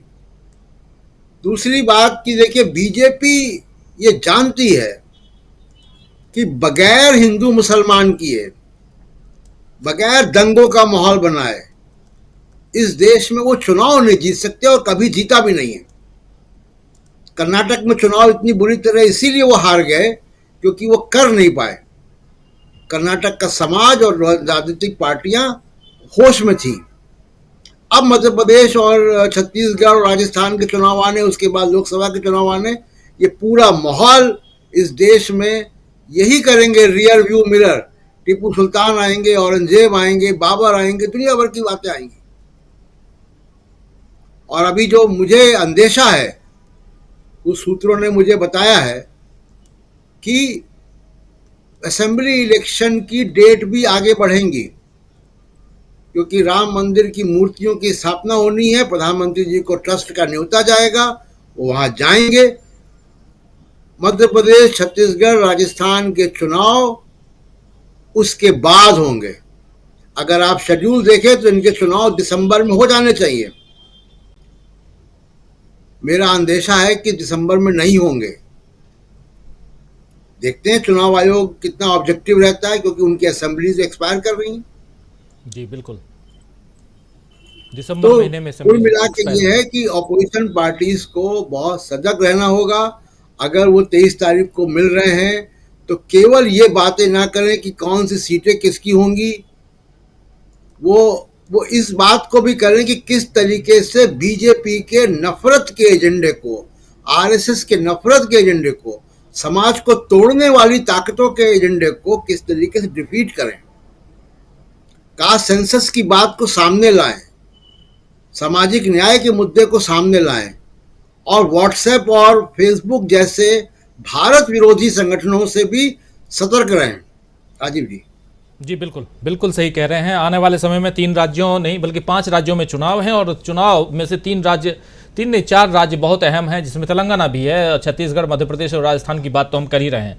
छत्तीसगढ़ से हमारे साथ जुड़े हुए हैं डॉक्टर दीपक पाचपोर जी, और छत्तीसगढ़ में भी आजकल ज़रा सांप्रदायिक भेदभाव की खबरें ज़्यादा आ रही हैं और कोल्हापुर में हम देख ही रहे हैं, बाकी जगह देख रहे हैं। हमने उप मुख्यमंत्री महाराष्ट्र के देवेंद्र फडणवीस को भी सुन लिया और जिस तरफ इशारा कर रहे हैं प्रशांत टंडन जी, उससे आगे जरा बढ़ना चाहते हैं हम और उसी बात को आगे बढ़ाना चाहते हैं आपके ज़रिए। क्या कुछ आप देख रहे हैं? Rahul Gandhi rear view mirror की जो बात कर रहे हैं वो आपको भी दिखाई दे रहा है कि ड्राइविंग सीट पे बैठा हुआ इंसान पीछे ही देख रहा है, चाहे उसमें औरंगजेब दिखें, चाहे उसमें बाबर दिखें, चाहे उसमें और भी कोई दिखे, लेकिन आपको आगे, आप 2047 की बात करते हैं, आप 2022 की भी बात कर रहे थे जहां किसानों की आय दोगुनी होनी थी, जहां हर भारतीय के सिर पे छत होना था, जहां कई सारे स्मार्ट सिटी बनने थे, जहां बुलेट ट्रेन में सफ़र करना था हमको, आपको, सबको, वो सारी चीज़ें धरी की धरी रह गईं। बुलेट ट्रेन नहीं, यहाँ ट्रेन की क्या स्थिति है वो हम बालासोर में देख चुके। एक साथ एक नहीं 3-3 ट्रेनें लड़ गईं, भिड़ गईं, 288 जान चली गई। तो ऐसे में आप रियर व्यू मिरर पे से देख करके कैसे चलाएंगे सरकार? और इसमें राहुल गांधी जो कह रहे हैं उन पे आप आगा बबूला हो जाते हैं, आप उन पे ऐसे बरस पड़ते हैं। अभी कल से लेकर आज तक आप अखबारों को देख लीजिए। कल जो अमेरिका ने जो बयान दिया है भारत के लोकतंत्र को लेकर, वाइब्रेंट डेमोक्रेसी को लेकर के, और हर अखबार, हर वेबसाइट पे देखिए उसको किस ढंग से, जो हम लोग चर्चा ऑलरेडी कर चुके हैं। मुझे उम्मीद भी नहीं थी, जो चर्चा हम कर रहे थे, बहुत ईमानदारी के साथ कह रहा हूँ, उस समय तक मैंने पर्सनली नहीं देखा था कि अखबार या मीडिया, दूसरे वेबसाइट्स क्या लिख रहे हैं। आज जब पलट के देख रहा था तो सबने वही लिखा कि अमेरिका ने धो डाला राहुल गांधी को, अमेरिका ने लोकतंत्र की पाठ पढ़ा दी राहुल गांधी को, अमेरिका ने, मतलब राहुल गांधी को पाठ पढ़ाई। ये हमारे साथी सही कह रहे हैं कि पाठ तो अमेरिका ने यहाँ प्रधानमंत्री को पढ़ा दिए। प्रेम कुमार जी कह रहे थे कि जब 15 दिन बाद जब राहुल गांधी प्रधानमंत्री पहुँचेंगे तो उनसे पूछा जाएगा कि आपके यहाँ डेमोक्रेसी कैसी है? क्या यही डेमोक्रेसी है कि पहलवानों को घसीटा जाता है? क्या यही डेमोक्रेसी है कि किसानों को पीटा जाता है? क्या यही डेमोक्रेसी है कि कोई अगर व्हाट्सएप पे एक फ़ोटो लगा ले, वो भी आपके देश के पूर्वजों के, तो उस पर आप बवाल मचवा देते हैं और उसके बाद में आप आधिकारिक तौर पे एक संसदीय उसके लिए जिम्मेदार हैं, आप उस पद पे बैठे हुए हैं और आप ऐसे भड़काऊ बयान देते हैं? ये सब तो पूछा जाएगा ना डॉक्टर दीपक पाचपोर जी। राहुल गांधी वाली बात की जाए तो आप देखिए कि ये बहुत आसान हो गया कि इस समय पत्रकारिता कहीं से भी बैठ के आप कर सकते हैं। गोदी मीडिया का कमाल तो ये है कि मंगल ग्रह की भी खबरें जो है वो अपने एंकर को एक स्पेस सूट पहना के उसकी रिपोर्टिंग वो करा सकते हैं। तो ये कोई बड़ी बात नहीं है कि यहाँ बैठे बैठे, जब तक राहुल गांधी वहां पर थे अमेरिका में, तब तक उनकी खबरें उन्होंने नहीं दिखाई, लेकिन उनको धो देने की जो खबरें हैं, उनको अमेरिका ने जो जवाब दिया वो खबरें हैं, वो बहुत बड़े अच्छे से फैब्रिकेट करके, क्रिएट करके वो डालने का काम कर रहे हैं। तो उसमें हमको बहुत ज्यादा परेशान होने की बात है, क्योंकि लोगों के सामने गोदी मीडिया की जो बातें हैं, उसका व्यवहार है, उसके काम का तरीका है, वो भी धीरे धीरे सामने आने लगा है। तो लेकिन अगर हम भारत की बात करें, ये जो 5-6 आपने घटनाएं जो बताई है, चाहे वो सोलापुर वाला मामला हो, आपको देखिए सोलापुर वो जगह है जहां पर नुपुर शर्मा और नवीन जिंदल के बयान का महाराष्ट्र में सर्वाधिक रिएक्शन हुआ था। यही वो जगह थी, यहाँ और नवी मुंबई, ये 2 जगह पे सबसे ज्यादा उसका रिएक्शन हुआ था। तो सोलापुर वैसे भी काफी जो है, हालांकि महाराष्ट्र में ऐसे बहुत सारी जगह हैं जहाँ पे अक्सर इस तरीके के मामले होते हैं, लेकिन सोलापुर में ये जो होना है, ये बता रहा है कि बाकायदे वहां पर पूरा का पूरा एक जो स्लीपर सेल है, ध्रुवीकरण के जो एजेंट्स हैं, वो वहां पे बाकायदे बैठे हैं, उनको जैसे मौका मिलता है वो अपना काम कर जाते हैं। अब हम अगर ये बातें करें कि 5-6 ये जो घटनाएं जो आपने चाहे कुरुक्षेत्र की हो चाहे जो भी, उसमें आप ये देखिए कि भारतीय जनता पार्टी या उसके लोग बाकायदा एक पार्टी है, एक पक्ष वो है ही है। चाहे वो कुरुक्षेत्र का मामला हो चाहे सोलापुर का मामला हो, किसी न किसी तरीके से भारतीय जनता पार्टी या उनके नेता जो है वो उसमें इन्वॉल्व है। तो ये असली बात यह है कि अगर इसको बहुत गहराई से देखा जाए कि इसका फायदा क्या होगा। अगर हम जो कह रहे हैं कि पीछे जो शीशा है, पीछे देखने वाला जो शीशा है, क्या भारतीय जनता पार्टी उसे ही देख के गाड़ी चला रही है, तो इसमें मैं थोड़ा सा ये डिफर करूंगा कि उसकी नजरें पीछे बिल्कुल नहीं है। आप ध्यान से देखिए तो निश्चित रूप से वो आगे ही देख रही है भारतीय जनता पार्टी, और वो ये भी जान रही है कि आने वाले इस साल के 3, 4, 5 जो चुनाव है उसमें उसकी स्थिति कोई बहुत अच्छी नहीं है। तो 2024 के पहले पहले उसको ऐसा वातावरण बना लेना है। और ये एक स्थापित तथ्य है कि जहां भी अराजकता होती है, जिस समाज में, जिस देश में जहां भी होगी, उसका फायदा सरकार ही उठाती है, क्योंकि सरकार जो है उसी के पास शक्ति है। अल्टीमेटली आंदोलनकारी हो या दूसरा जो पक्ष हो, जो मान लीजिए दंगा हो रहा है तो जो दंगे में जो पीड़ित पक्ष है वो तो कमजोर ही रहेगा, और पीड़ा पहुंचाने वाला वो जो पक्ष है वो हमेशा सरकार के साथ रहेगा। और सरकार को भी पता है कि हमें किसका साथ देना है, किसका नहीं देना है। तो भारतीय जनता पार्टी और उसकी जो मोदी सरकार है वो अच्छे से जानती है कि इस अराजकता को जितना ज्यादा बढ़ाया जाएगा, ध्रुवीकरण होगा या जो हिंसा फैलेगी, उसका अंततः फायदा जो है वो भारतीय जनता पार्टी को ही मिलेगा। और 2024 का चुनाव जो है वो उसके लक्ष्य में है। तो हमें ये गलतफहमी बिल्कुल न रहे कि पीछे के शीशे को देखकर वो वाहन चला रही है। भारतीय जनता पार्टी बिल्कुल सामने देख रही है, उसकी नजर उसे पता है। पीछे की जो बातें हैं वो हम लोग के सबकी गलतफहमी के लिए है। औरंगजेब को जो लाया है, ये अभी एक बात हो गई है कि राहुल गांधी ने अमेरिका में कहा कि बैकव्यू मिरर को देखकर भारतीय जनता पार्टी गाड़ी चलाती है, ये बात तो सही है। लेकिन ये जो 5-6 मामले जो हुए हैं, यहां तक कि आप देखिए कुरुक्षेत्र में जो मामला हुआ है, कुरुक्षेत्र में भी किसान आंदोलन फिर से अगर भड़कता है और अगर वो आधा अधूरा होता है तो अंततः उसका फायदा उठाने की कोशिश फिर से भारतीय जनता पार्टी 2024 के चुनाव के लिए किसी न किसी तरीके से करेगी। पहलवान बेटियों के मामले में भी आप देखिए 2 समुदायों को उन्होंने बांट दिया, सोलापुर में बांट दिया, तो देवभूमि उत्तराखंड में जो हो रहा है, सीधे सीधे 2 पक्षों को बांटा जा रहा है। तो डिवाइड की जो पॉलिसी है वो चल रही है। सही पूछे तो झुलसते देश में बीजेपी की जो चुनावी बांसुरी है, मैं तो उसको दूसरे शब्दों में इस तरीके से कहूंगा कि कुर्सी की आड़ में लोकतंत्र गया भाड़ में। ये जो है इनका नारा यही है कि आप कुर्सी बचाइए, कुर्सी बचाना आपके लिए, उसके लिए किसी की भी जान लेनी पड़े, कोई दिक्कत नहीं है। अभी अस्थाना ने एक बात कही थी, जो एनके अस्थाना जो रिटायर्ड अधिकारी, पुलिस अधिकारी, पहलवान बेटियों को उन्होंने धमकी दी थी कि आपको कचरे की तरफ फेंका जाएगा, वक्त आने पर गोली से भी जवाब दिया जाएगा और उसके बाद मिलेंगे पोस्टमार्टम की टेबल पर। अब देखिए इन सब घटनाओं में मैं जो सबसे दुखद घटना देखता हूं, सबसे जो विचलित कर देने वाली तस्वीर है वो हमारे बालासोर से आ रही है। वहां लाशों को जिस प्रकार से उठाकर चादरों में, तो 4-4 लोग उठा के उसको ट्रॉलियों में, ट्रैक्टरों में जिस तरीके से फेंक रहे हैं, मुझे नहीं लगता कि मानव शरीर की इतनी दुर्गति कभी हुई होगी। यहां तक ये घटना बताई जा रही है कि एक मां जब अपने बच्चे को ढूंढने गई लाशों के बीच, तो उसका बेटा जो है वहां पर उसे जिंदा मिला।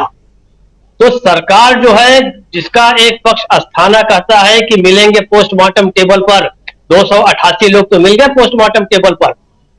सबसे दुखद चीज तो यह है, और यही सामान्य जनता की अंततः यही नियति होगी। सत्ता में कौन जाता है, कौन नहीं जाता, 224 में कौन पार्टी जीतती है, विपक्षी एकता होती है तो भारतीय जनता पार्टी है, हारती है, जीतती है, वो मैं नहीं जानता। लेकिन सामान्य व्यक्ति भारत का जो है वो यहीं पर खड़ा है, और उसकी नियति जो है वो कहीं पोस्टमार्टम टेबल पर न हो। ये सबसे बड़ी जो है मुझे विचलित करने वाली जो बात लगती है। तो कुल जमा ये आप देखिए, ये सारी घटनाएं बहुत ही क्रमबद्ध तरीके से भारतीय जनता पार्टी की सरकार चल रही है, आगे बढ़ रही है, और वो बिल्कुल सामने देख रही है। ये किसी को गलतफहमी ना रहे कि वो पीछे की ओर देख के काम कर रही है। अगर फडणवीस जैसा व्यक्ति बोल रहा है कि औरंगजेब की औलादें, ऐसा लगता है कि मान लो कोई एक सामान्य गली मोहल्ले का कोई आदमी बोल रहा है। आप सरकार में बैठे हैं, आपकी जिम्मेदारी है कि आप लोगों को पेसिफाई करें, शांत करें। अब आप सीधे सीधे जब बोलेंगे तो यही होगा। फिर पहलवान बेटियां किनके पास गई थी? अनुराग ठाकुर के पास। जो अनुराग ठाकुर जो है वो खुद ही एक अपराधी की तरह कोर्ट के सामने खड़ा था और कोर्ट ने कहा था कि इन्होंने मुस्कुराकर जो है वो हेट की बातें की है तो ये कोई अपराध नहीं बनता। तो आप अनुराग ठाकुर से कौन सी उम्मीद कर सकते हैं? ये बात फिर भी मैं प्रेम कुमार जी की बात से सहमत हूं कि इसके बावजूद लड़ाई आपको लड़ते रहनी है, क्योंकि लड़ने के सिवा कोई चारा नहीं है।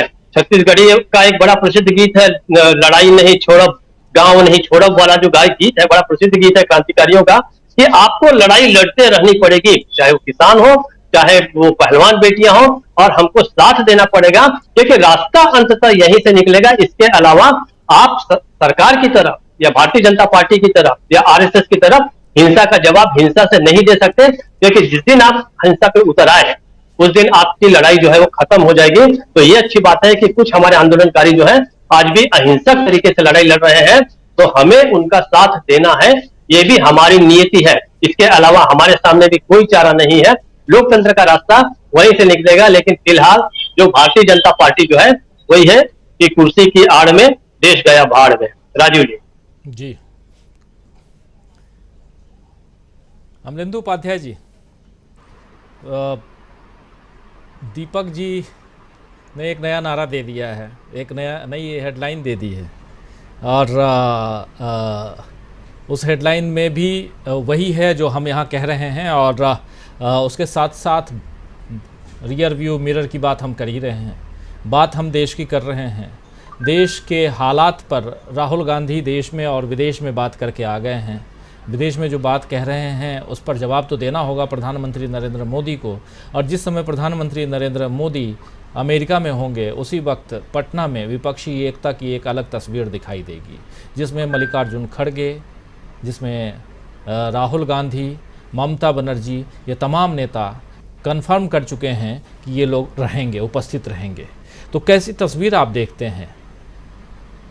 जो चुनावी तस्वीर जो अभी जो दिखा रहे थे डॉक्टर दीपक पाचपोर जी, उस हिसाब से या इससे अलग तस्वीर आप देख रहे हैं, जिसमें विपक्षी एकता के बाद शायद एक कहें तो सरकार पर एक दबाव बनेगा और ऐसे जो आंदोलनकारी हैं या जो नाराज वर्ग है उसको मनाने की कोशिश सरकार जल्दी करेगी, ये भी देखेंगे क्या? देखिए राजीव जी, असल में जब राजनीतिक व्यक्ति सरकार में होता है तो वो राजनीतिक पैतरे चलता है। मानसिकता सरकार में आ जाता है या सत्तारूढ़ हो जाता है या उसके हाथ में पावर आ जाती है तो वो शांत कराने की नीतियां अपनाता है। अभी तक का जो भारतीय सरकार जो लगता है वो ये लगता है कि शायद राजनीतिक लोग जो है शामिल नहीं। इस तरीके से जो दमन की प्रक्रिया की जाती है और जिस तरीके से आंदोलनों को तोड़ने की जो कोशिशें की जाती हैं वो ये साबित करती हैं कि ये राजनीतिक पैतरे नहीं है किसी भी तरीके से। अब ये क्या है क्या नहीं है तो भारतीय जनता पार्टी या नहीं, या उनकी रणनीति ही ऐसी है, या अब चूंकि वो पावर में है, फुल फ्लैश पावर में है, अकेले अपने दम पे पावर में है, तो यही उनका असली चाल चरित्र चेहरा है जो अब तक छुपा के रखा हुआ था उन्होंने। तो ये तो भारतीय जनता पार्टी बता सकती है, या ये नई भारतीय जनता पार्टी है, न्यू इंडिया की न्यू भारतीय जनता पार्टी है जो इस तरीके के उस सामने आ रहे हैं। लेकिन मुझे लगता है कि राजीव जी, भारतीय जनता पार्टी चाहे नई हो या पुरानी हो, वो चाहे अटल जी की हो, चाहे मोदी जी की हो, और चाहे वो गोविंदाचार्य की हो, उसको अपने नफरत के एजेंडे और वो चुनाव हारे, राज्यों के चुनाव हार जाए, नगर पालिकाओं के चुनाव हार जाए, लेकिन उसे अब नफरत के अपने एजेंडे पे बहुत ज्यादा भरोसा रहता है और वो उसी पे जो है काम करती रहती है। अब जिन किसी के खिलाफ भी हो सकता है, ये जरूरी नहीं है कि मुसलमानों के खिलाफ नफरत का एजेंडा हो। मणिपुर में ये एजेंडा जो है वो किसी और के खिलाफ हो सकता है, हरियाणा में जाटों के खिलाफ हो सकता है, गुजरात में पटेलों के खिलाफ हो सकता है, उत्तर प्रदेश बिहार में यादव मुसलमानों के खिलाफ हो सकता है। तो ये नफरत का एजेंडा कहीं भी किसी के भी खिलाफ हो सकता है जहां से उनको फायदे मिलने की कोई उम्मीद हो। तो अब प्रधानमंत्री नरेंद्र मोदी जा रहे हैं जब अमेरिका, और इधर विपक्षी दल जो है वो एकजुट हो रहे हैं और बैठक हो रही है उनकी, मुझे लगता है कि प्रधानमंत्री चिंतित तो निश्चित तौर पे होंगे, लेकिन प्रधानमंत्री चूंकि जितने अच्छे नेता हैं उससे सफल अभिनेता भी हैं, तो इसलिए आप उनके कोई चिंता के भाव देख नहीं सकते हैं किसी भी तरीके से। तो चिंतित होंगे भी तो आप वो भाव जो है वो उनकी भाव भंगिमा में देख नहीं पाएंगे। वो हाउदी की तरह जो है वहां जाकर के कुछ ना कुछ अपना काम करेंगे, रोड शो करेंगे। अब राहुल गांधी की तरफ प्रेस से बात तो नहीं करेंगे, जाहिर सी बात है, गांधी छोटे आदमी हैं तो प्रेस से बात कर लेते हैं। प्रधानमंत्री 140 करोड़ लोगों के प्रधानमंत्री हैं, तो वो वहां जाकर प्रेस से बात कैसे करेंगे? अपमान हो जाएगा भारत का अगर प्रधानमंत्री वहां जाकर के प्रेस से बात कर लेंगे, तो इसलिए प्रेस से बात नहीं करेंगे, ऐसा काम वो नहीं करेंगे किसी भी हाल में। तो ये कोई उम्मीद नहीं लगाई जानी चाहिए। लेकिन जो विपक्षी दल जो राजीव जी एकजुट हो रहे हैं, मुझे लगता है कि ये भारतीय जनता पार्टी के लिए चिंता का विषय तो निश्चित तौर पे है। और अब देखिए, राम मंदिर चाहे बन जाए और चाहे कोई सा मंदिर बन जाए, जो इस नफरत के एजेंडे से जहां लाभ मिलना था वहां लाभ मिल चुका, और इससे ज्यादा लाभ मिलने की स्थिति नहीं है। उत्तर प्रदेश में इससे ज्यादा लाभ नहीं मिल सकता, हरियाणा में अब इससे ज्यादा लाभ नहीं मिल सकता, गुजरात में इससे ज्यादा लाभ नहीं मिल सकता, मध्य प्रदेश राजस्थान में इससे ज्यादा लाभ नहीं मिल सकता जितना लाभ मिल चुका। तो वो जो एक्सट्रीम लिमिट थी वो पार हो चुकी है, तो अब उससे कोई लाभ मिलना नहीं है, चाहे आप राम मंदिर बनाते रहिए, चाहे कुछ बनाते रहिए, कुछ भी करते रहिए। तो इसलिए परेशानी तो भारतीय जनता पार्टी को है और चिंतित भारतीय जनता पार्टी तौर पे है। तो इसलिए अब वो राम मंदिर के बजाय जो है वो राम मंदिर ठीक है बनाएंगे, वो दिखाएंगे कि हमारी ये उपलब्धि है, लेकिन उसके पीछे भी जो असल जो एजेंडा होगा वो नफरत का ही एजेंडा होगा, उसी पे वो अच्छे तरीके से काम करेंगे। लेकिन जो आपने जो उत्तराखंड की राजीव जी तस्वीर दिखाई, इसमें मैं एक बात कहना चाहता हूं कि ये अभी समझ नहीं रहे हैं इस तरीके के एजेंडे जो हैं ये लंबे समय में चल करके भारत को तो नुकसान पहुंचाते ही है, मतलब भारत की आत्मा तो इससे चोट खाती ही है, लेकिन ये नुकसान जो है बहुसंख्यक वर्ग को, भारतीय जनता पार्टी को भी नुकसान पहुंचाएंगे। अगर गुजरात से चल के नरेंद्र मोदी जो है बनारस से चुनाव लड़के प्रधानमंत्री बन सकते हैं इस देश के, तो उत्तराखंड के अगर 20 लाख मुसलमान मुजफ्फरनगर में आकर के बस जाएंगे तो उसकी डेमोग्राफी क्या होगी फिर?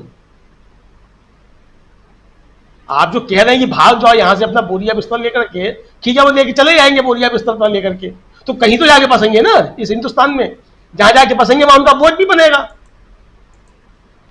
तो जब वहां से उखलेंगे तो जहां जाएंगे वो तो वहीं जाएंगे जहां उनके मिलने वाले होंगे, नातेदार होंगे, उनके रिश्तेदार होंगे। ये असल में राजीव जी पूरे हिंदुस्तान को फिलिस्तीन और इजराइल की मेजे की तरीके से बांट देना चाहते हैं। ये सिर्फ हिंदू और मुसलमानों का मसला नहीं है, मणिपुर में जो हो रहा है वो भी इसी तरीके की चीज हो रही है, पूर्वोत्तर में जो होता है वो भी इसी तरह की चीज होती है, दक्षिण भारत में जो ये करते हैं वो भी इसी तरह की चीज होती है, और पूर्वोत्तर के लोगों के खिलाफ गुजरात में जिस तरीके से होता है वो भी यही चीज है। तो ये जिस नफरत के एजेंडे पे आगे बढ़ रहे हैं, ये लगता है इनको कि ये सरकार बना लेंगे इस नफरत के एजेंडे पे चल करके। आप भली सरकार में आ गए हैं, 2 सरकारें आपने इस नफरत के एजेंडे पे चल के बना ली हो, लेकिन अंततः ये कुल मिलाकर के भारतीय जनता पार्टी को भी नुकसान पहुंचाएगा आगे चल करके लंबे समय में, और इस देश को तो नुकसान पहुंचा ही रहा है।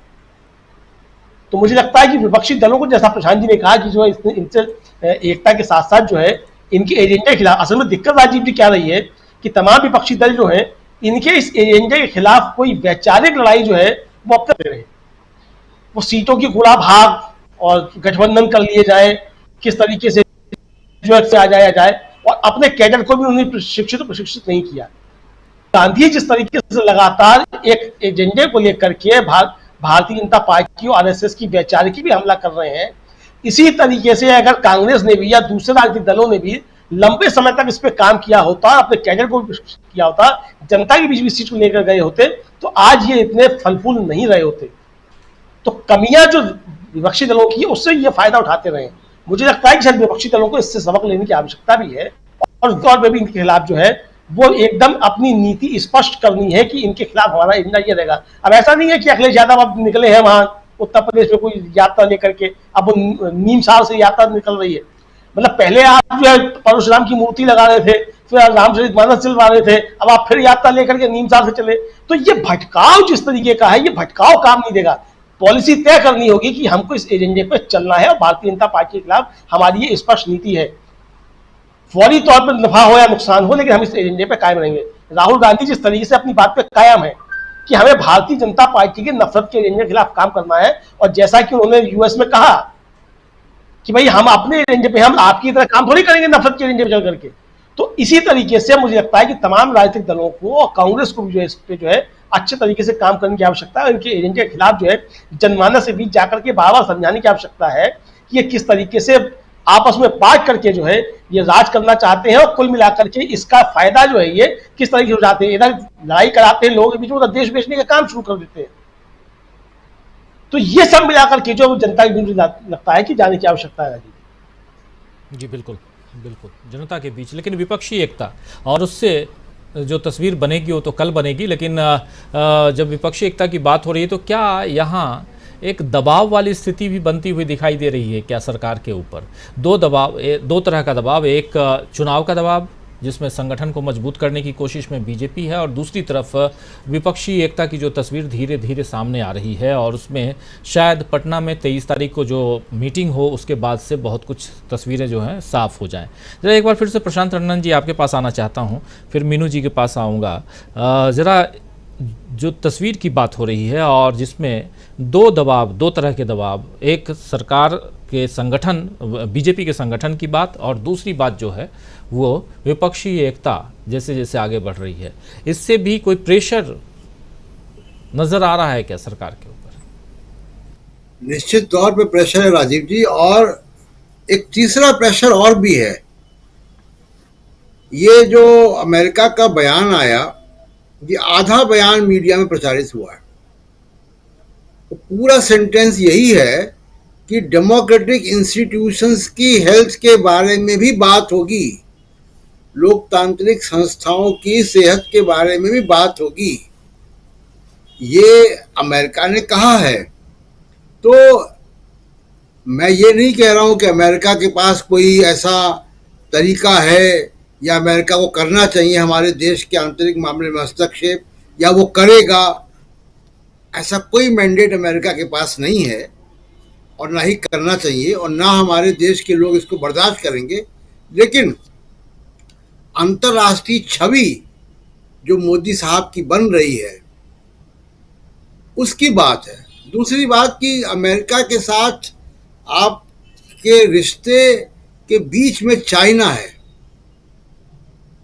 18 बार आप जा चुके हैं, आपकी एक केमिस्ट्री है चाइनीज प्रेसिडेंट के साथ, शी जिनपिंग के साथ, आप उनके गांव तक हो आए हैं, उनको आप अहमदाबाद बुला चुके हैं। जब वो हमारे देश में आकर बैठ गया तब से एक बार भी आपने नाम नहीं लिया अपने मुंह से उनके चाइना का, और अभी G20 में आप उठकर खड़े होकर हाथ मिलाते हुए दिखाई दिए इंडोनेशिया में। तो ये बड़ा एक रोड़ा है मोदी साहब के सामने कि वो चाइना के मामले पर कैसे अपनी विश्वसनीयता को साबित करें। 100 बिलियन का ट्रेड चाइना के साथ है, मतलब डेफिसिट है, ट्रेड डेफिसिट चाइना के साथ 100 बिलियन का। हम एक्सपोर्ट चाइना को कर रहे हैं 17-18 बिलियन डॉलर, बाकी सब इंपोर्ट है। इतना बड़ा ट्रेड डेफिसिट चाइना का आप नाम नहीं लेते हैं, उठ के खड़े हो जाते हैं पीछे से जब वो आता है। 18 बार आप जा चुके हैं, 9 बार जा चुके हैं, 18 बार मिल चुके हैं। तो ये एक बड़ा एक स्टम्बलिंग ब्लॉक है मोदी साहब के लिए वेस्ट से संबंध बनाने का। इसको कैसे वो क्लियर करेंगे हम नहीं कह सकते। अभी हाल फिलहाल अमेरिकन इंटेलिजेंस चीफ की और हमारे रॉ के चीफ की बैठकें भी हुई हैं, बहुत सारे बैठकें हुई हैं और बहुत से लेवल पे नेगोशिएशन चलते हैं, लेकिन जो ऑप्टिक्स है, जो बाहर दिखाई देगा, वो डेमोक्रेटिक इंस्टीट्यूशंस पे आप से अपने आप को खरा साबित करते हैं पूरी दुनिया के सामने। प्रेस कॉन्फ्रेंस आप कर नहीं पाएंगे। तो डेमोक्रेसी का पहला जो बेंचमार्क है, पहला जो जिसको कहें सिविल सर्विसेज का प्रीलिम्स एग्जाम, आप वहीं फेल हो जाएंगे कि आप अमेरिका के या वेस्ट के प्रेस की बेइज्जती करेंगे वहां जाकर कि आपके सवाल हम नहीं लेंगे। तो ये तो प्रेस की बेइज्जती करना हुआ ना कि हम आपके आपको अपना भाषण सुनाएंगे लेकिन आपके सवाल नहीं लेंगे। अब महंगाई, बेरोजगारी, ये सारे प्रॉब्लम्स यहाँ पे हैं। लॉ एंड ऑर्डर की बड़ी प्रॉब्लम है। आप देखिए, अभी आज ही खबर आई है कि कचहरी के अंदर एक माफिया ने दूसरे माफिया को मार दिया। इलाहाबाद में जो हुआ हमने देखा। तो जहां अभी अमित शाह ये कहते पाए गए थे कि कर्नाटक में कि कांग्रेस की सरकार आएगी तो दंगे होंगे, अब आप बताइए कि दंगे कहां हो रहे हैं, गोलियां कहां चल रही हैं, कोर्ट के प्रोमाइसिस में गोलियां कहां चल रही हैं, दंगे कहां हो रहे हैं व्हाट्सएप यूनिवर्सिटी के फैलाए हुए अफवाहों पे। तो एक पिक्चर जो इमर्ज हो रही है, वो पिक्चर ये इमर्ज हो रही है कि आपके हालात कंट्रोल में नहीं है। रूल ऑफ लॉ की स्थिति ब्रजभूषण शरण सिंह से आप देख लीजिए। आप बात कर रहे हैं, जो प्रेम कुमार जी बात कर रहे थे, आप बात कर रहे हैं, बात किस बात की कर रहे हैं? पॉक्सो एक्ट लगा हुआ है उसके ऊपर, बात किस बात की कर रहे हैं? उसको गिरफ्तार करें। एक अपराधी व्यक्ति है जो कैमरे के सामने आके कहता है कि मैंने एक हत्या की है, उसके ऊपर कितने केसेस हैं, हिस्ट्री शीटर है वो व्यक्ति, और उसके ऊपर इतना आरोप है, गोल्ड मेडलिस्ट लड़कियों का आरोप है, वो गिरफ्तार नहीं होगा। आप बैठा के पंचायत कर रहे हैं, तो बात क्यों नहीं करेंगे? वो गिरफ्तार क्यों नहीं करेंगे उसको? आप गिरफ्तार इसलिए नहीं करेंगे क्योंकि ठाकुर वोट आपके निकल जाएंगे। ठाकुर वोट उत्तर प्रदेश के लिए आप योगी आदित्यनाथ और राजनाथ सिंह पे भरोसा नहीं कर पा रहे हैं। आप कोई दबंग व्यक्ति चाहिए वहां पे। ये राजनीति है, हर चीज चुनाव से जोड़कर। और मैं अभी भी आपके शो में कह रहा हूं राजीव जी, बड़ा मुश्किल है। ब्रजभूषण शरण सिंह की गिरफ्तारी होगी, ये बहुत मुश्किल है। मुझे यकीन नहीं कि गिरफ्तारी कर पाएंगे। हद से हद क्या करेंगे, जो 15 तारीख तक का वेट करने को कहा है खिलाड़ियों को, कि चार्जशीट दाखिल करवा देंगे। और चार्जशीट पुलिस कैसे लिखती है, किसको छुड़वाने के लिए चार्जशीट में क्या क्या किया जाता है, ये सब हम अपने रिपोर्टिंग के ज़माने से और अब तक देखते आ रहे हैं। तो कुल मिला के ये कि बीजेपी, मतलब क्रेडिबिलिटी का जो एक मसला है वो बहुत खराब है। आपसे कोई चीज़ संभल नहीं रही है। आप नौकरियां नहीं दे पा रहे हैं, आप लॉ एंड ऑर्डर नहीं संभाल पा रहे हैं, आप दंगे नहीं संभाल पा रहे हैं, दंगों में राजनीति कर रहे हैं। डिप्टी सीएम का बयान देख लीजिए आप, कैसा गैर जिम्मेदाराना बयान है अभी आपने जो सुनवाया था।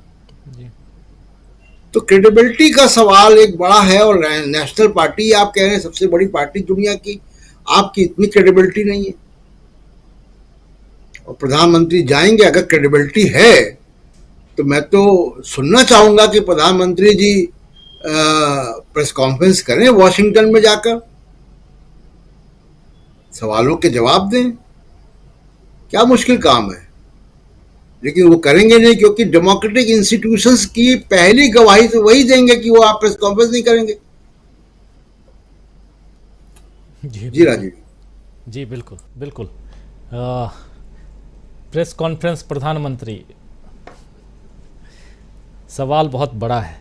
खैर मीनू जैन जी, इन सवालों में जो बात हम कर रहे हैं, और उसमें एक तीसरी बात प्रशांत टंडन जी ने सही जोड़ी है, और उसमें भी जो अमेरिका में राहुल गांधी और उसके बाद यहाँ डेमोक्रेसी, इन सब की बात हो ही रही है। प्रधानमंत्री नरेंद्र मोदी अमेरिका पहुँचेंगे तो क्या कुछ होगा, इस पर सबकी नज़रें टिकी हुई हैं। लेकिन इधर जो कुछ चल रहा है उसमें भी जो विपक्षी एकता की बात है, और उससे क्या कुछ निकल के आते हुए आप देख रही हैं, कितनी मजबूती के साथ इस एकता को आगे बढ़ते हुए आप देख रही हैं।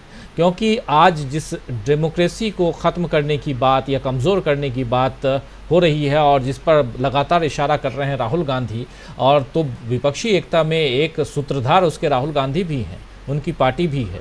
उस हिसाब से भी समझना चाहता हूं कि कुछ उम्मीद की किरण दिखाई देती है क्या? जी राजीव जी, उम्मीद की किरण तो है। अभी इसमें बस यही है कि कर्नाटक चुनाव के बाद से जो नतीजे आए हैं उससे कांग्रेस ड्राइविंग सीट पे तो निसंदेह आ गई है। तो अब जो ये अभी वेन्यू भी चेंज हुआ है, 23 डेट भी चेंज हो गई है, तो वो कांग्रेस ने ही की है। इट मीन्स वो शोज की ड्राइविंग सीट पे है कांग्रेस। और इसमें अब जो मेन जो है, अभी देखिए जो ये होने वाली है 23 तारीख को, इसमें कोई ऐसा नहीं है कि आपको पूरी तरह से एक ब्लूप्रिंट तैयार होकर रिलीज हो जाएगा कि भाई इतनी सीटों पे यहाँ ये सब सीट अरेंजमेंट। एक बेसिक अंडरस्टैंडिंग जो है वो 23 तारीख को बन सकती है, क्योंकि इस वक्त जो है पानी नाक के ऊपर चला गया है, बढ़ता जा रहा है पानी।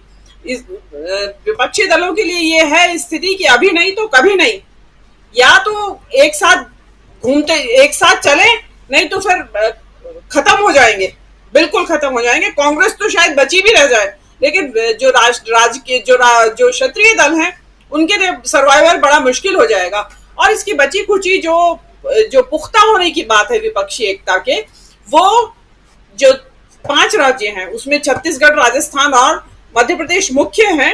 इसके चुनावी नतीजों पे बहुत कुछ डिपेंड करेगा कि कांग्रेस इसमें कैसे परफॉर्म करती है। अगर कांग्रेस इसमें बहुत अच्छा परफॉर्मेंस देती है तो डेफिनेटली फिर जिसको कहते हैं कांग्रेस की ही इसमें से रहेगी कि भाई किस तरीके से जो एक सीट अरेंजमेंट इसमें मेन मुद्दा है विपक्षी एकता में, तो वो मेरे हिसाब से होगा। उम्मीद मुझे बहुत है, क्योंकि बहुत जिसको कहते हैं कि लोकतंत्र बिल्कुल सांसें गिन रहा है, वेंटिलेटर के ऊपर है इस वक्त। अमेरिका कहता रहे कुछ भी, अमेरिका का तो क्या है, अमेरिका का हाल वो हो रहा है क्योंकि मोदी वहां आ रहे हैं। अभी जैसे होता है ना, बकरे को जिरह करने से पहले खिला पिला के मोटा ताजा कर दिया जाता है, तो वो मोदी को ऐसी चारा फेंक रहे हैं हरा कि भाई खा पी के अच्छी तरह आना, जो हम कहेंगे वो उन पे साइन करने हैं, उनको बहुत कुछ करना है, हथियार बेचने हैं अपने, उन्हें नेटो प्लस में शामिल करवाना है। तो जब तक उसको मोटा ताजा नहीं करेंगे, और उन्होंने मोदी जी को समझ लिया है कि किस व्यक्तित्व के व्यक्ति हैं ये, तो वो ही करेंगे। और प्रेस कॉन्फ्रेंस तो जो प्रशांत जी उम्मीद लगाए बैठे हैं वो नहीं करेंगे। मोदी जी तो गला खराब होने का बहाना बना देंगे, इतने चतुर है वो कि भी गला खराब है आज प्राइम मिनिस्टर का, तो बच भी गए और लोकतांत्रिक संस्थाओं की सुरक्षा भी हो गई, नाम भी नहीं निकला, उसमें बदनामी भी नहीं हुई। तो मोदी जी में हिम्मत ही नहीं है। देखिए, नैतिक बल चाहिए होता है प्रेस कॉन्फ्रेंस करने के लिए, और दूसरी बात जानकारी। वहां तो इंटरनेशनल विषयों में 1000 विषय है उस टाइम प्राइम मिनिस्टर के लिए, पत्रकारों के पास पता नहीं कौन सा विषय पूछ लें।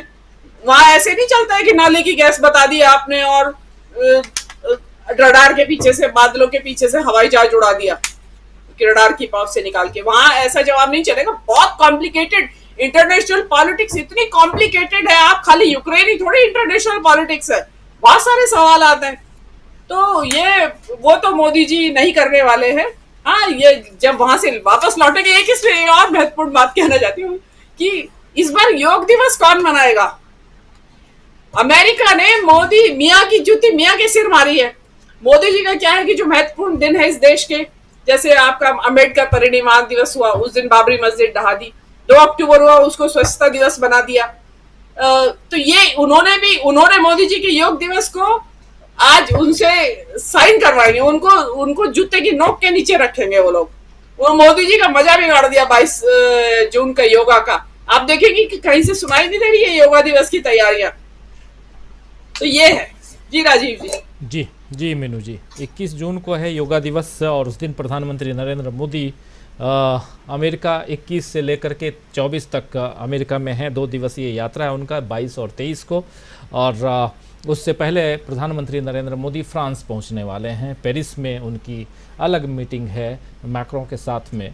तो खैर, उस मीटिंग की ज़्यादा चर्चा नहीं, चर्चा अमेरिका की है, और इसलिए भी है क्योंकि राहुल गांधी पहले से वहाँ लोकतंत्र की एक अलग तस्वीर बना चुके हैं। और जब तक प्रधानमंत्री पहुंचेंगे तब तक बहुत सारी तस्वीरें दिखने लगेंगी और भी, और जिसके बारे में अभी प्रशांत टंडन जी और मीनू जी बता ही रहे थे। आना चाहता हूं प्रोफेसर अखिल स्वामी जी आपके पास।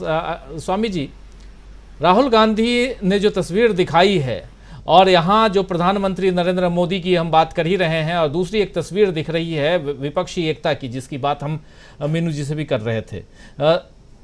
क्या लगता है आपको कि ये जो तस्वीर, हम 6 तस्वीरें शुरुआत में जिसकी चर्चा कर रहे थे, उन तस्वीरों पर, और 6 की 6 तस्वीरें अच्छी नहीं हैं, खराब तस्वीरें हैं, जिसमें पूरे चारों दिशाओं से वो तस्वीरें आ रही हैं, क्या कुछ ब्रेक लगता हुआ दिखाई दे रहा है, या फिर वही हम रियर व्यू मिरर के साथ चलते जाएंगे आगे, गाड़ी वैसी ही चलेगी? देखिए राजीव जी, जैसे पूर्व वक्ता कह रहे हैं, ब्रेक तो नहीं लगेगा, क्योंकि इनके पास एक ही विकल्प है, एक ही ढाल है, एक ही अस्त्र है, उसका ये उपयोग बहुत ज्यादा करेंगे। लेकिन जैसे जैसे उस अस्त्र का उपयोग करेंगे वैसे वैसे राहुल गांधी की बात सिद्ध होगी। आपने सुना होगा मध्य प्रदेश के अंदर बजरंग दल के हजारों कार्यकर्ताओं ने कांग्रेस ज्वाइन कर ली। आप राजीव जी देखिए, हमसे ज्यादा हम लोग कितने भी पर्यवेक्षक हों, हमसे ज्यादा राजनीतिक नब्ज जो जानता है वो राजनीतिज्ञ जानता है। आप देखिए जिस प्रकार से 6 महीने पहले तक कांग्रेस छोड़ के लोग बीजेपी में जा रहे थे, बड़े बड़े लोग गए, आज उनका नाम लेवा नहीं है, कहीं नाम सुनाई नहीं पड़ रहा उनका। जब से पदयात्रा शुरू हुई उसके बाद से लोगों ने कांग्रेस से बीजेपी में जाना छोड़ दिया। पिछले 1.5 महीने के अंदर बीजेपी से बड़े बड़े नेता और बड़े बड़े समर्थक छोड़ के कांग्रेस में आ रहे हैं। ये है जमीन का स्पंदन, ये है जमीन के नीचे की आवाज। देखिए आज की तारीख में वास्तविकता में जो फेंस सिटर्स थे, जैसे आपके भी जो मित्र पत्रकार थे अमेरिका से, जो बता रहे थे कि वहां पे वो लोग जो फेंस सिटर्स थे, वो लोग जो बीजेपी के सपोर्टर्स थे, वो भी निराश हो गए। देखिए एक चीज बताइए, कोई भी अपना परिवार का सदस्य अपने घर में आग लगते कैसे देख सकता है? जो ये उत्तराखंड में हो रहा है, जो ये महाराष्ट्र में हो रहा है, जो सारे देश के कोने मणिपुर में हो रहा है, अगर मैं भी बीजेपी का समर्थक होता या आज कांग्रेस होती पावर में और मैं कांग्रेस का भी समर्थक होता, इसको कैसे सहन करता? वहां जिस प्रकार से कुकी लोग जो हैं, बच्चे जो हैं, यहाँ पे दिल्ली के अंदर प्रदर्शन कर रहे हैं, मैती और कुकी के बीच में जो मैदानी और जो पर्वतीय क्षेत्रों के बीच में खूनी संघर्ष हो रहा है और बिल्कुल आपका सीमावर्ती इलाका है, तो वास्तविकता में कोई भी देशभक्त आदमी, राजीव जी, कोई भी देशभक्त, चाहे वो बीजेपी समर्थक हो, चाहे वो भक्त हो, चाहे विरोधी हो, किसी भी पार्टी दल का हो, ये क्या क्या स्पंदन लोग नहीं समझ रहे हैं कि देश के अंदर बिल्कुल एक नियोजित रूप से आग लगाई जा रही है। और ये जो आग लगाई जा रही है, क्या हमारे देश के लिए हितकारी है? क्या हम उसी रास्ते पे जा रहे हैं जो कि अफगानिस्तान और पाकिस्तान जिस रास्ते पे चले थे? तो देश के लिए पहले वो 70 साल भारत एक आदर्श देश बना था, विश्व का सबसे सुंदर और प्यारा देश बना था, पाकिस्तान बर्बाद देश बना था। आज हम बर्बाद देश के रास्ते पे चल रहे हैं। जो पाकिस्तान ने गलतियां की, जो उसने मूर्खताएं की, जो जिन्ना ने मूर्खताएं की, जिससे पंडित जवाहरलाल नेहरू ने बचा के रखा। जैसे पिछले भी कार्यक्रम में कहा गया था कि पाकिस्तानियों ने जब बंटवारा हो रहा था, कहा था पाकिस्तान और हिंदुस्तान में केवल एक अंतर है, तुम्हारे पास पंडित जवाहरलाल नेहरू है, हमारे पास नहीं है। जिस दिन पंडित जी चले जाएंगे तुम भी हमारे जैसे हो जाओगे। आज वास्तविकता में महात्मा गांधी, पंडित जवाहरलाल नेहरू को जिस प्रकार से तिलांजलि दी गई है, हम पाकिस्तान के रास्ते पे चल रहे हैं और ये बदकिस्मती का दिन है और ये हमारे लिए एक चुनौती है इस भारत माता को एकजुट करने की और इस टुकड़े टुकड़े गैंग को हराने की। जी, टुकड़े टुकड़े गैंग की बात, और उससे जेएनयू याद आ जाता है। लेकिन यूनिवर्सिटीज़ की बात, हमारे देश के यूनिवर्सिटीज़ और हमारे देश से बाहर विदेश जब जाते हैं राहुल गांधी, तो विदेश में यूनिवर्सिटीज़ में राहुल गांधी लेक्चर देते हैं और प्रशांत टंडन जी कह रहे हैं कि उन यूनिवर्सिटीज़ में मोदी जी को भी जाना चाहिए। और ये बात प्रशांत जी ही नहीं कह रहे हैं, बल्कि तमाम लोग चाहते हैं कि मोदी जी को भी सुने। जो मोदी जी के चाहने वाले लोग हैं वो तो बिल्कुल ही चाहते हैं कि वो जाएं युवाओं के बीच, क्योंकि युवाओं का देश भारत है और भारत के ढेर सारे युवा जो हैं वो विदेशों में या तो पढ़ाई कर रहे हैं या नौकरी कर रहे हैं, तो उनका समर्थन भी उन्हें प्राप्त हो। लेकिन क्या प्रधानमंत्री नरेंद्र मोदी इतनी हिम्मत करेंगे, ये एक बड़ा सवाल है। प्रेम कुमार जी, क्लोजिंग कमेंट आपसे आपके पास आना चाहता हूं, और कैसे सुधरेगा ये देश?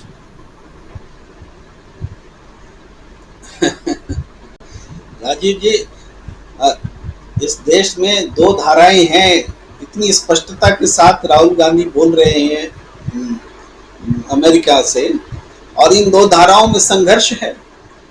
अभी हमारे प्रोफेसर अखिल स्वामी जी कह रहे थे कि ये 2 धाराएं, तब एक पक्ष हावी था जब पंडित जवाहरलाल नेहरू नेतृत्व कर रहे थे, और आज नेतृत्व करता है देश में नरेंद्र मोदी जी, तो दूसरी धारा जो है आज आगे है।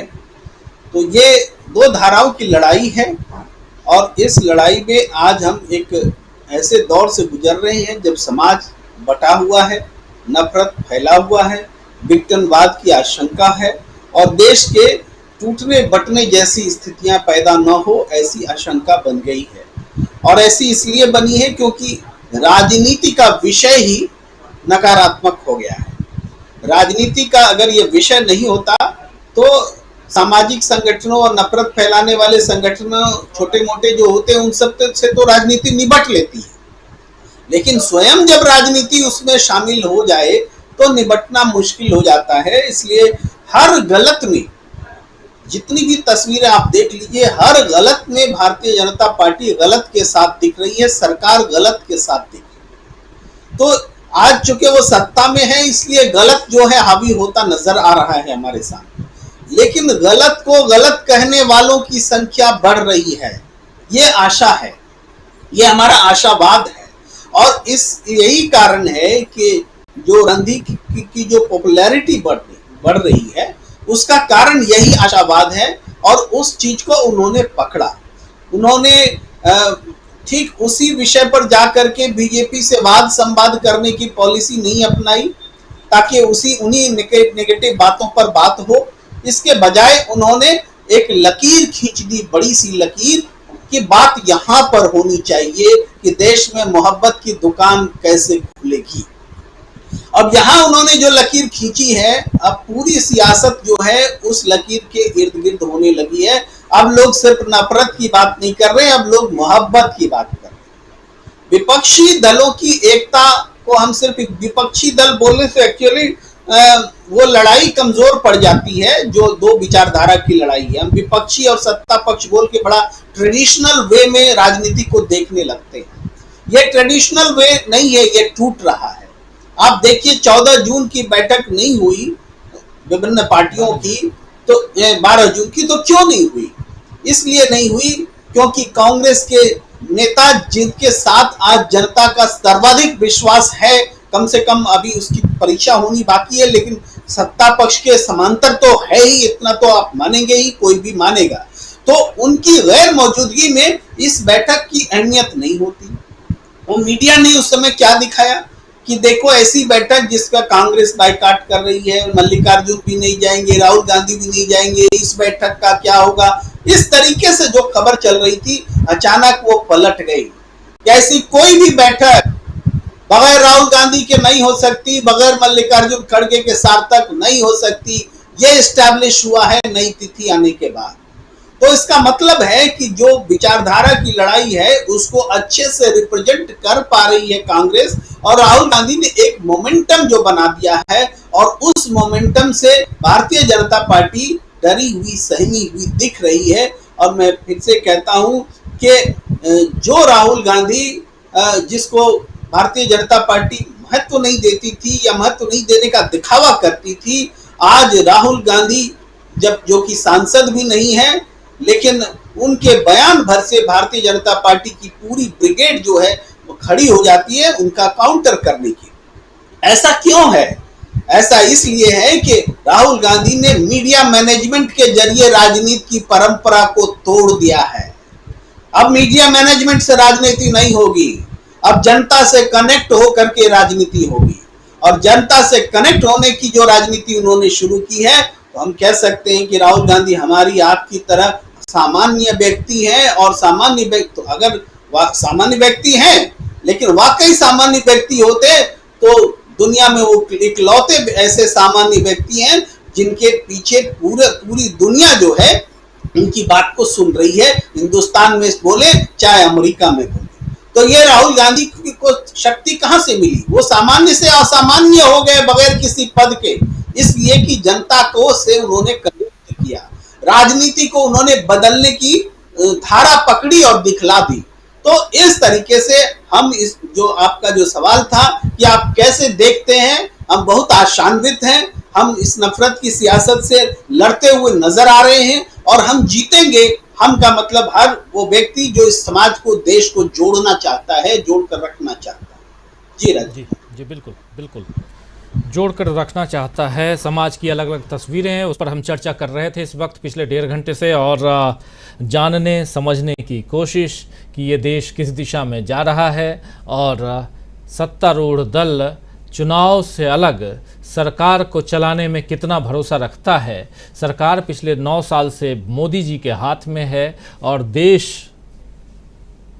किस दिशा में जा रहा है, किस दिशा में पहुंच गया है, इसकी तस्वीर आप सब अपने अपने हिसाब से, अपने अपने अंदाज से देख सकते हैं, बना सकते हैं। सादे कागज़ को ले लीजिए और उस पर रेखा चित्र बनाने की अगर आदत हो, स्कूल में जैसे बनाया करते थे, तो बना कर देखिए कि देश किस दिशा में जा रहा है।